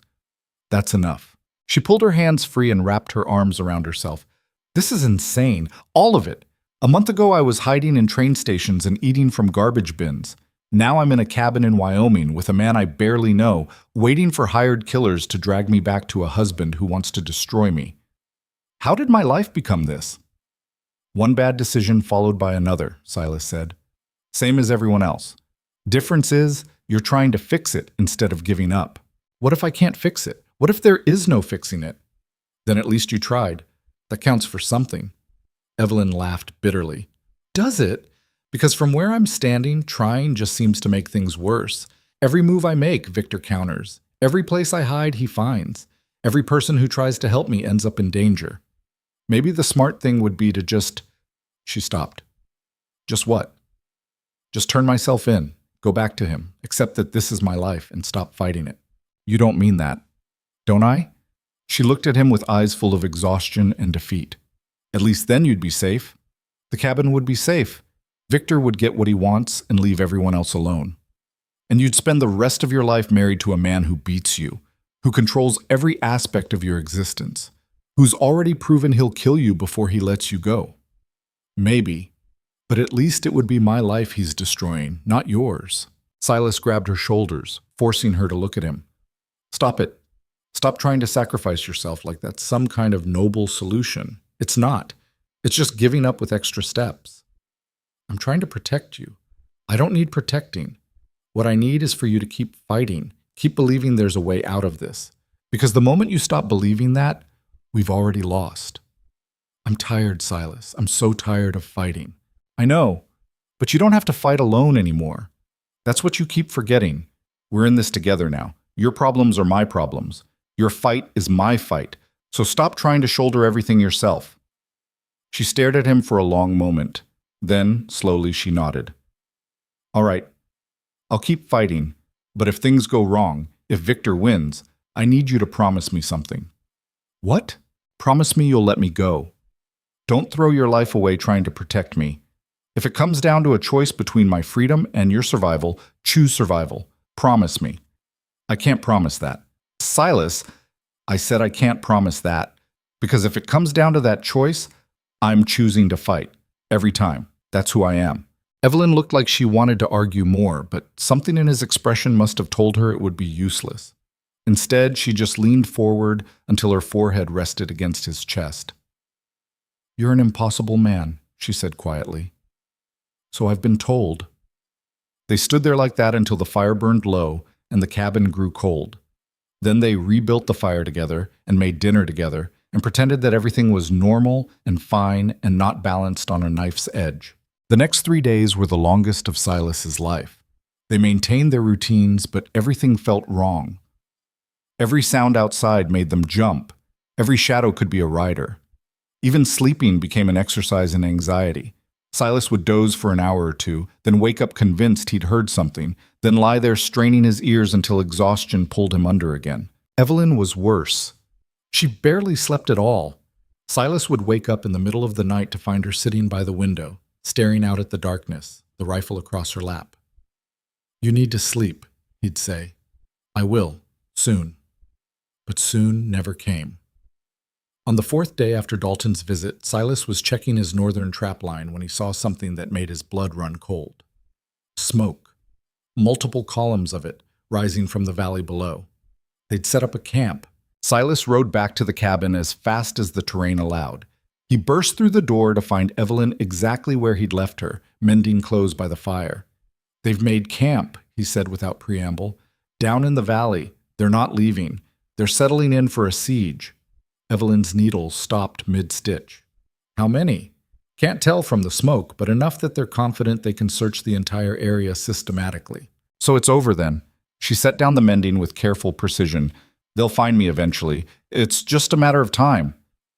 Not if we move first. Move where? Denver. She blinked. What? You said if you had proof of Victor's fraud, you could take it to the authorities. Well, Denver's far enough from Victor's influence that he can't control everyone. And it's got newspapers, lawyers, people who might actually listen if we come in with evidence. We don't have evidence. We sent a letter to Hartwell, but we don't even know if he received it, let alone if he's willing to help. Then we go to Denver and wait for his response there. Get out of these mountains before Dalton's neck closes completely. That's insane. The journey to Denver is weeks in good weather. In winter, it's dangerous, yeah. But staying here is guaranteed failure. At least on the trail we're moving, harder to pin down. Evelyn stood and walked to the window, looking out at the mountains. You really think we could make it? I've made winter journeys before. It's not impossible, just hard. Hard is one thing, suicidal is another. You got a better idea? She was quiet for a long moment. Then she turned back to him. If we do this, if we leave, we might not be able to come back. This cabin, your trap lines, everything you've built here. You'd be walking away from it. I walked away from more when I sold that land to pay Bridger. What's a cabin compared to that? Your home, Silas. Your life. My life is standing right here arguing with me about whether to run or fight. He crossed to her. This cabin's just wood and stone. It's not what matters. You matter. Getting you free matters. Everything else is just stuff. Evelyn searched his face. You mean that? Every word. Then we go to Denver. She said it like she was signing her own death warrant. When? Tomorrow morning. We pack tonight. Leave at first light. Take the southern route. Harder terrain, but less likely to run into Dalton's men. They spent the rest of that day preparing. Silas pulled together supplies. Dried meat, hardtack, coffee, ammunition, every warm piece of clothing they owned. Evelyn sorted through the cabin, deciding what was essential and what could be left behind. At one point, Silas found her standing in front of the small shelf where he kept his few books and personal items. She was holding something small in her hand. What's that? He asked. She turned, showing him. It was a small wooden carving, a woman holding a baby. He'd made it years ago, in the weeks after Martha died, when his hands needed something to do besides dig graves. She was beautiful, Evelyn said softly. Your wife. You don't know what she looked like. I can see it in how you carved this. The care you took. The detail. She traced the wooden figure's face with one finger. You loved her very much. I did. Do you think she'd mind what we're doing, what we've become to each other? Silas thought about that, about Martha's laugh and her stubborn streak and the way she'd always pushed him to be better than he thought he could be. I think she'd tell me to stop being an idiot and let myself be happy, he said finally. She wasn't the type to want me mourning forever. Then she was a wise woman. Evelyn carefully placed the carving back on the shelf. I hope I get to meet her someday. The words were strange. You couldn't meet dead people. But Silas understood what she meant. Understood that she was promising to honor the memory of the woman who'd been here first. She'd have liked you, he said. Martha always appreciated people who didn't quit easy. That night, they double-checked their supplies and tried to sleep. Silas dozed fitfully by the fire while Evelyn tossed and turned in the loft above. Sometime around midnight, he heard her climb down. She walked over to where he lay and stood there looking at him. Can I? She hesitated. Can I sleep down here tonight? I don't want to be alone. Silas shifted over, making room. She lay down next to him, pulling the blanket over both of them. The fit was awkward and cramped, but neither of them cared. Are we going to die tomorrow? She asked quietly. Probably not tomorrow. But eventually, that's what you think. I think everybody dies eventually.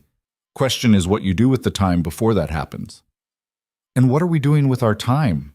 Trying, fighting, refusing to roll over and accept what powerful men tell us we deserve. Seems like a decent way to spend whatever time we've got. Evelyn was quiet for a while. Then she said, if we do make it to Denver, if by some miracle we actually pull this off, I want to marry you. Properly. Once I'm divorced from Victor. I want to stand in front of whatever passes for an official in this territory and choose you, legally, officially, so everyone knows. Silas's breath caught. You sure about that? Very sure. You're the first person in my entire life who's made me feel like I'm worth something beyond what I can provide. Worth protecting, worth fighting for. I want to wake up every day and choose that. Choose you. I'm not an easy man to live with. Good. I'm not an easy woman. We'll figure it out together. Silas pulled her closer. All right then. We make it to Denver, you get your freedom, we'll find whoever does marriages and make it official. Promise? Promise. She fell asleep shortly after that, her head on his shoulder, her breathing evening out into something peaceful. Silas lay awake, staring at the dying fire, thinking about all the ways tomorrow could go wrong, but also thinking about all the ways it might go right. They woke before dawn to a world transformed by fresh snow. At least 8 inches had fallen overnight, maybe more. The sky was heavy with clouds that promised more to come. It was exactly the worst weather for attempting a long journey through mountain terrain. We should wait, Evelyn said, looking out at the white landscape. Travel in this would be suicide. Travel in this means our tracks get covered within hours. Dalton's men won't be able to follow us. Silas was already loading the pack horse. We leave now, or we don't leave at all. They set out as the sun was just beginning to lighten the eastern sky. The cold was brutal, the kind that burned your lungs with every breath and turned any exposed skin numb within minutes. The horses struggled through the deep snow, making progress measured in feet rather than miles. But they were moving. That was something. They'd been traveling for maybe 2 hours when Silas heard it, the distant sound of horses. He pulled up short, listening. Evelyn heard it too. They're behind us, she said. How did they find us so fast?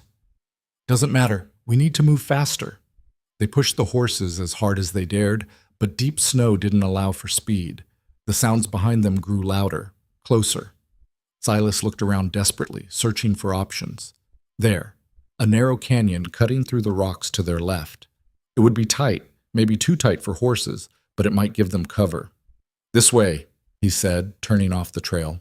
They pushed into the canyon, the walls rising steep on either side. The space was barely wide enough for the horses. Snow had drifted deep in places, forcing them to dismount and lead the animals through. Behind them, the sounds of pursuit grew louder still. They were halfway through the canyon when Silas heard shouting. He looked back and saw riders at the entrance, 3 of them, maybe more. Stop, someone yelled. Federal Marshal, stop or we'll shoot. Keep moving, Silas told Evelyn. Don't stop for anything. They said they'll shoot. They're lying. No marshal's going to shoot a woman in the back without provocation. It's a bluff. Keep moving. A gunshot cracked through the air. The bullet hit rock somewhere behind them, spraying chips of stone. The horses spooked, nearly yanking the reins from their hands. Maybe not a bluff after all. Go! Silas shoved Evelyn forward. Run! They scrambled through the narrow passage, dragging the terrified horses behind them. More shots rang out, ricocheting off the canyon walls with sounds like angry wasps. Then they were through, bursting out of the narrow passage into a wider valley beyond. Without pausing, they mounted and rode hard, pushing the horses to their limits. The canyon had bought them time. Their pursuers would have to navigate the same narrow passage, but not much time. Maybe 15 minutes, 20 if they were lucky. They rode for what felt like hours, but was probably less than one, putting as much distance as possible between themselves and whoever was chasing them. Finally, when the horses were laboring and Silas could feel his mount trembling with exhaustion beneath him, they stopped. We can't keep this up, Evelyn gasped. The horses are going to drop. I know. We need to lose them somehow. Make them think we went a different direction. How? Silas looked around. They were in thick forest now, pine trees heavy with snow. The ground was rocky in places, which might help hide their tracks if they were careful. We split up, he said. What? No. Listen, I take the horses and head south, leave an obvious trail. You go on foot, northeast, toward that ridge. There's an old mining camp about 5 miles that direction, abandoned, but the structures are still standing. You hide there. I'll lose them in the valleys to the south, then circle back and find you. That's the worst plan I've ever heard. You got a better one? She didn't. They both knew it. I can't leave you, she said. If something happens, nothing's going to happen. I know these mountains better than anyone chasing us. I'll be fine. He grabbed her hand. But you need to go now. Every second we waste arguing gives them time to catch up. Evelyn looked at him for a long moment. Then she leaned over and kissed him hard. If you die, I'm going to be very angry, she said against his mouth. Noted. Now go. She dismounted, taking only a small pack with basic supplies. Silas watched her disappear into the trees, heading northeast toward safety he hoped was actually there. Then he turned the horses south and rode like all the demons in hell were chasing him. Because they were. Silas rode south for 3 hours, pushing the horses harder than he should have, leaving a trail so obvious a child could follow it. He crossed open meadows where the tracks showed clear in the fresh snow, doubled back on himself twice to make it look like confusion, then headed into rougher terrain where the going got slow and treacherous. Behind him, he could hear the pursuit. They were good. He'd give them that. They didn't fall for his false trails, didn't waste time on the obvious misdirections.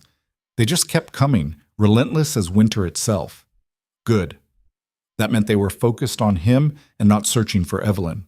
By early afternoon, Silas had led them deep into a valley he knew well, a place where the terrain got ugly fast, full of ravines and cliff faces and dead ends that could trap the unwary. He'd hunted here for years and knew every rock and tree. His pursuers didn't. He guided the exhausted horses into a narrow defile between 2 rock walls, then dismounted and sent them running with a slap on the rump. They bolted deeper into the valley, their hoofbeats echoing off stone. Silas scrambled up the rock face on the left side, finding handholds he'd used before, climbing until he reached a ledge about 20 feet up. From there he could see the entire passage below. He didn't have to wait long. 4 riders appeared, following his tracks. One of them was Marcus Dalton. The others were hired guns. Hard men with cold eyes and weapons they clearly knew how to use. They pulled up when they saw the horses running loose ahead. "He's on foot now," one of them said. "Can't have gotten far." "Could be a trap," another warned. Dalton scanned the area, his eyes sharp and calculating. For a moment, Silas thought the man might actually spot him. Then Dalton gestured forward. "Spread out. Search every hiding place. He's here somewhere." They dismounted and began searching, moving carefully through the rocks and shadows. Silas stayed perfectly still, barely breathing, watching them work their way deeper into the trap. Because that's what this valley was. A trap. The passage ahead narrowed even further before dead-ending at a sheer cliff face. Anyone who went in had to come back out the same way. It took them maybe 20 minutes to realize their mistake. Silas heard cursing, the sound of horses being turned around, boots crunching on snow as they retraced their steps. By then, Silas was already gone, working his way along the cliff face to a route that would take him back toward where he'd left Evelyn. The climb was brutal. Exposed rock, loose handholds, nothing but open air below if he fell. But he'd made this climb before, knew which rocks would hold and which wouldn't. He reached the top as the sun was starting to sink toward the horizon, turning the snow-covered landscape shades of gold and orange.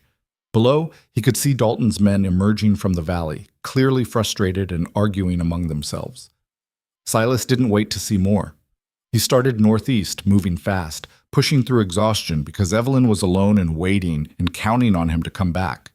He found the mining camp just as full dark was settling over the mountains. The structures were in worse shape than he remembered. Roofs collapsed, walls caving in, everything covered in snow and age. For a terrible moment, he thought Evelyn might not have made it, that she'd gotten lost or frozen or worse. Then he saw a faint glow from one of the more intact buildings. A carefully shielded fire, just enough light to stay warm but not enough to be seen from a distance. He approached carefully, not wanting to spook her. "Evelyn, it's me." The door opened and she appeared, rifle raised, then lowered when she saw him. "Thank God," she breathed. I heard horses earlier and thought they'd found me. They were chasing me. I lost them." Silas stepped inside the small structure. It wasn't much, 4 walls and most of a roof, but it was shelter. "You all right?" Cold, terrified, but alive. She set the rifle down and threw her arms around him. "Don't ever make me wait like that again." "Can't promise that." "Then promise you'll come back, every time." "That I can do?"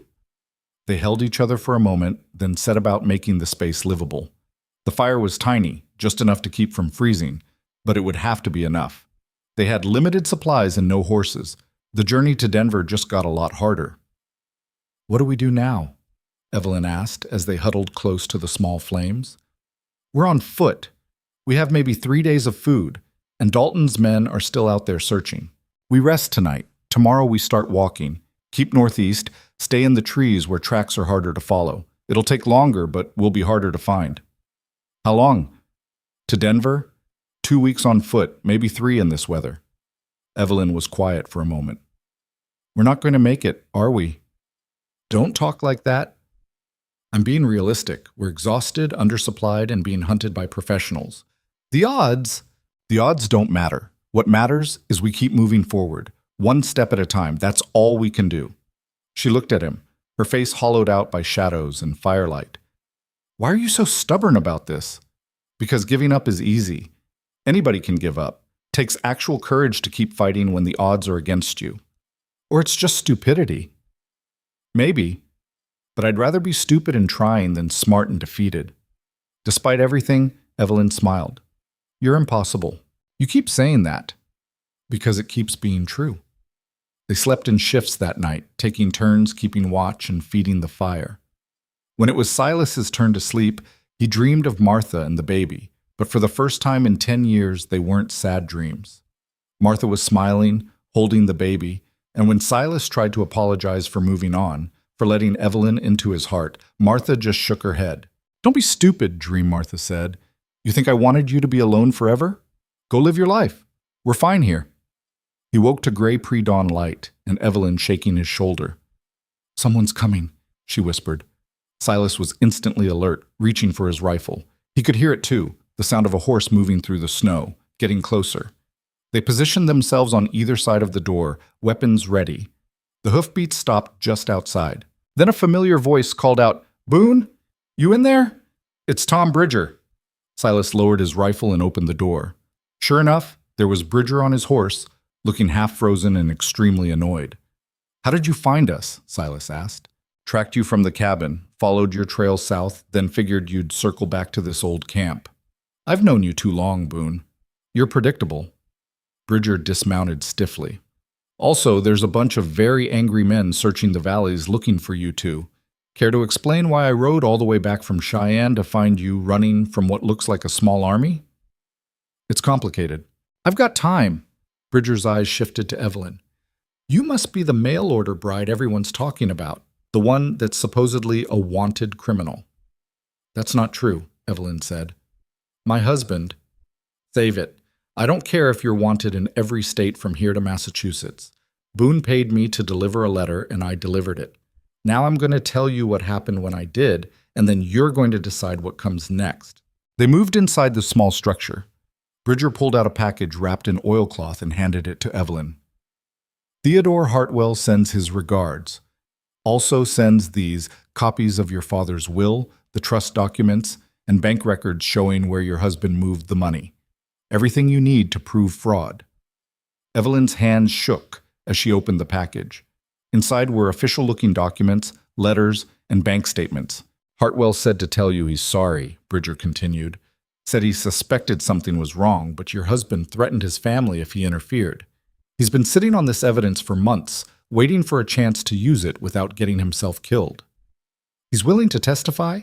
Evelyn asked, scanning the documents. More than willing. He's furious. Apparently Ashcombe's fraud goes deeper than just your money. He's been using the law firm to launder funds, forge documents, all kinds of illegal activities.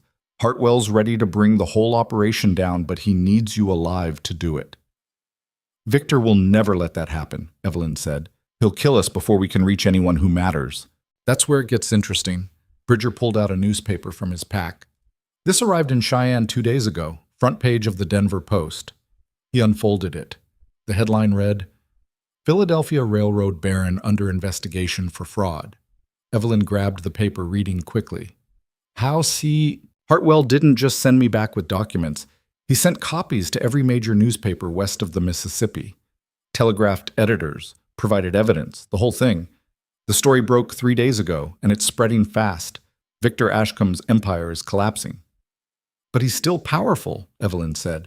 He still has resources. Had resources, Bridger corrected. According to the papers, federal marshals raided his offices yesterday. His assets are frozen pending investigation.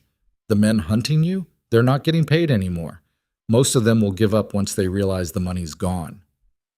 Silas felt something loosen in his chest, something that had been wound tight for weeks. So it's over? Not quite. Ashcombe's still out there, and he's got nothing left to lose. That makes him dangerous in a different way. But legally speaking, Mrs. Ashcombe here has won. She just needs to stay alive long enough to testify. Evelyn looked up from the documents, her face a mixture of disbelief and hope. We actually did it? We beat him? You beat him, Bridger said. Now you just have to survive the aftermath. They spent the next hour making a plan. Bridger would guide them to Denver using back trails that avoided the main search areas. Once there, they'd meet with federal prosecutors in Hartwell, who was already on his way west. With the evidence and testimony, Victor Ashcombe would face charges that not even his remaining connections could protect him from. It sounded almost too simple, almost too good to be true. They should have known it wouldn't be that easy. They were 2 days from Denver when Marcus Dalton found them. They'd stopped to rest the horses near a frozen stream. Silas was refilling water skins when he saw movement in the trees, too deliberate to be an animal, too careful to be anything but trouble. Run, he said quietly to Evelyn. Get on the horse and run. Silas, now! She grabbed the reins and swung into the saddle just as Dalton stepped out of the trees. He wasn't alone. 2 other men flanked him, all armed. That's far enough, Dalton said. His gun was out but not pointed yet. Mrs. Ashcombe, Mr. Boone, this has gone on long enough. The authorities know everything, Evelyn said. The fraud, the embezzlement, all of it. Victor's finished. I know. I read the newspapers. Dalton's face was hard. Which means I'm not getting paid. Which means I've got nothing to lose by finishing what I started. You'd commit murder for free? Silas asked. I'd commit murder to maintain my reputation. Can't have it said that Marcus Dalton failed to complete a job. Bad for business. He raised the gun, pointing it at Evelyn. Nothing personal, Mrs. Ashcombe. Just business. Silas moved without thinking, throwing himself between Evelyn and the gun. The shot was deafening in the quiet forest. Pain exploded in Silas's shoulder, spinning him around. He hit the ground hard, snow spraying up around him. Through the ringing in his ears, he could hear Evelyn screaming, horses panicking, more gunshots.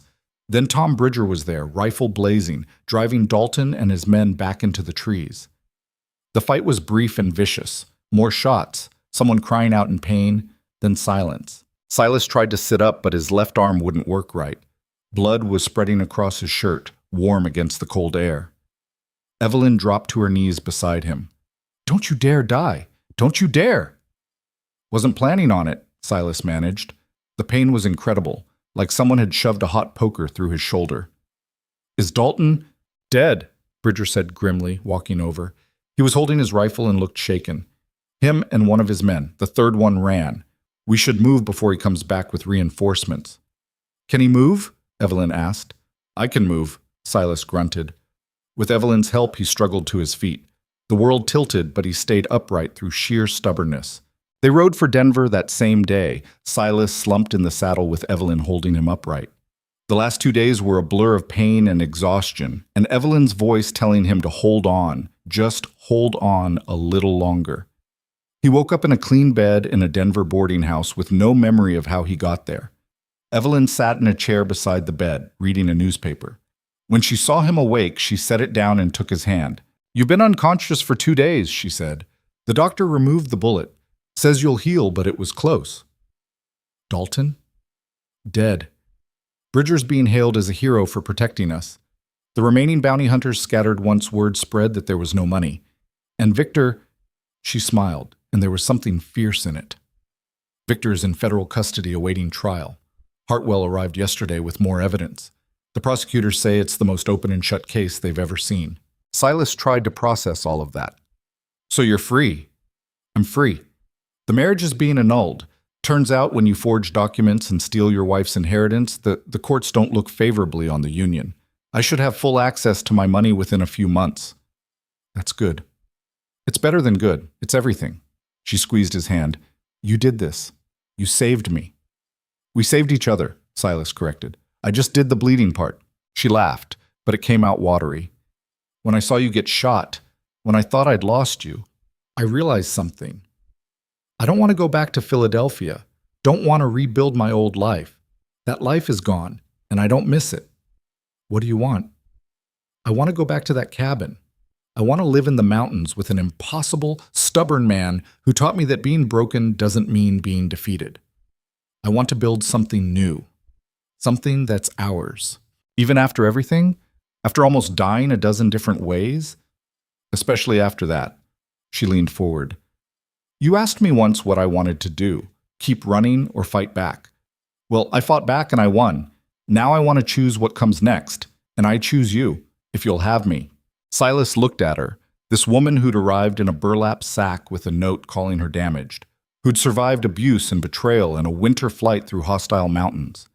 She wasn't the same person who'd stepped off that stagecoach. Neither was he. Sometimes the worst things that happened to you cleared away everything false and left only what was real. What mattered. There's a preacher 2 streets over, Silas said. Soon as I can walk without falling over, we'll go see him. Make it official, like you wanted. Evelyn smiled. You remembered.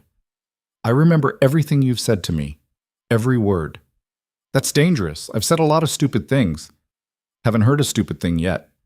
She kissed him then, gentle because he was still healing, but full of promise for when he wasn't. 3 weeks later, they stood in front of a circuit judge in a Denver courthouse and said vows that actually meant something. No coercion, no fraud, just 2 people who'd chosen each other freely and completely. Tom Bridger served as witness and bought them dinner afterward at the nicest restaurant in Denver.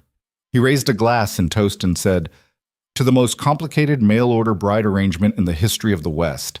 May you both die old and happy instead of young and stupid." "We'll try," Silas said.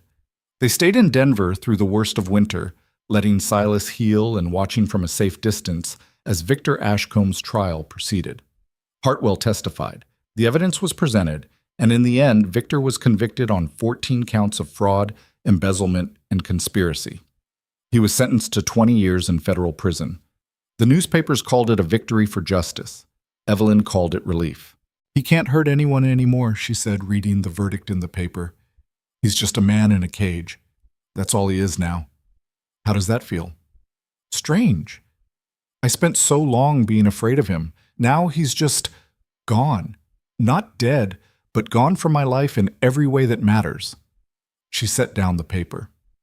"I thought I'd feel triumphant. Instead, I just feel tired. That's normal. Fighting takes everything you have. When it's over, there's nothing left but exhaustion." "Is that how you felt after Martha died?" Silas thought about it. "Not exactly. When Martha died, I felt hollow, like someone had scooped out everything inside me and left just the shell. The exhaustion came later after I realized I had to keep living even though I didn't want to." "But you did keep living." "Didn't have much choice. Living is what you do until you die. Might as well do it properly." Evelyn smiled. "That's very practical." "I'm a practical man." "No, you're not. A practical man wouldn't have defended a stranger with a sack on her head, wouldn't have risked his life a dozen times for someone he barely knew, wouldn't have sold land that meant everything to him just to send a letter." She took his hand. "You're not practical, Silas Boone. You're decent. There's a difference." When spring finally broke the mountains open, they went back to the cabin. It was exactly as they'd left it. Cold, empty, waiting. But it didn't feel abandoned. It felt like home. They spent the first few weeks cleaning and repairing, fixing the damage winter had done. Evelyn used some of her inheritance money to buy supplies, better furniture, things that made the cabin more than just shelter. "We should expand," she said one evening, sketching plans on paper. "Add a room, maybe 2. I want space for a proper kitchen, and a library, just a small one, but somewhere to keep books." "Books?" "I'm going to start teaching again. Not in a school. There aren't enough children up here for that. But I can offer lessons to families in Coldwater Ridge. Reading, writing, arithmetic, the things everyone needs. They won't pay much. I don't need much. I have more money than I can spend. What I need is purpose. Something to do besides wait for you to come home from your trap lines." Silas looked at her sketches. "You've been thinking about this." "I've been thinking about a lot of things. Like how we could help other women. Women like I was. Running, hiding, trapped in situations they can't escape. What if we built something here? Not just a home, but a place. Somewhere safe." "You want to turn my cabin into a refuge?" "Our cabin. And yes, why not? We have the space. We have resources now. We could make a difference. It wasn't the life Silas had imagined when he'd written that letter to the Boston Marriage Bureau, but it was better than what he'd imagined. More complicated, harder, but real, in a way his lonely existence never had been. "All right," he said, "we'll build it, whatever you want." Over the next year, they did exactly that. They expanded the cabin into something bigger. Not a mansion, but a real house with multiple rooms and space for people who needed it. Evelyn started her teaching, riding into Coldwater Ridge twice a week to work with children whose parents couldn't afford formal schooling. Word spread about what they'd done, how they'd beaten a powerful man through nothing but stubborn refusal to quit. Other women started showing up, not many, but enough. Women fleeing bad situations, looking for somewhere to catch their breath and figure out what came next. Evelyn helped them the way Silas had helped her. No judgment, no conditions, just safety and space, and the message that being broken didn't mean being defeated. The townspeople in Coldwater Ridge slowly changed their opinion. The woman they'd mocked in the town square became someone they respected, someone who'd fought back against impossible odds and won. Silas watched it all happen with a mixture of pride and bemusement. His quiet mountain existence had been completely upended. The cabin was rarely empty anymore. There were always people coming and going, seeking help or offering it, but somehow it worked. The chaos felt right in a way silence never had. One evening, almost 2 years after Evelyn had arrived, they sat on the porch watching the sun set over the mountains. A woman was staying with them temporarily, a young widow who needed time to figure out her next steps. Inside, Evelyn was teaching the woman's daughter to read using the same gentle patience she used with everyone. "You ever regret it?" Evelyn asked. "Taking me in that day? Turning your life upside down?" Silas thought about it honestly. "No, my life needed turning upside down. I was half dead before you got here, just going through motions. And now? Now I'm fully alive. It's exhausting and complicated and nothing like I planned. But it's real. That's more than I had before." She leaned against him. "Thank you for not laughing when you saw me in that town square. Thank you for taking off the sack. Best decision I ever made." They sat there as the light faded and the mountains turned purple with shadow. Inside, the young girl was sounding out words under Evelyn's guidance, her voice carrying through the open door. Silas thought about Martha and the baby buried under the cottonwood tree on land he no longer owned. He thought about the 10 years he'd spent alone, convinced life had taken everything worth having. He'd been wrong about that. Life hadn't taken everything. It had just cleared space for something different, something better, even if it came wrapped in burlap and marked as damaged. Because here was the truth nobody talked about. Being broken didn't disqualify you from love or happiness or building something meaningful.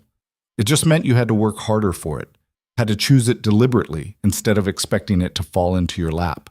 And sometimes the best things came from the worst circumstances. Sometimes the woman nobody wanted turned out to be exactly what everyone needed. Evelyn stood eventually, stretching. "I should help with dinner. Are you coming in?" "In a minute." She kissed the top of his head and went inside, leaving him alone with the mountains and the darkening sky.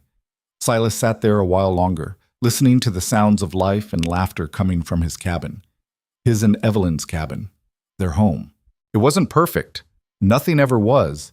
But it was theirs, built from stubbornness and hope and the radical decision to keep fighting when quitting would have been easier. And that, Silas thought, was worth more than all the quiet peace in the world.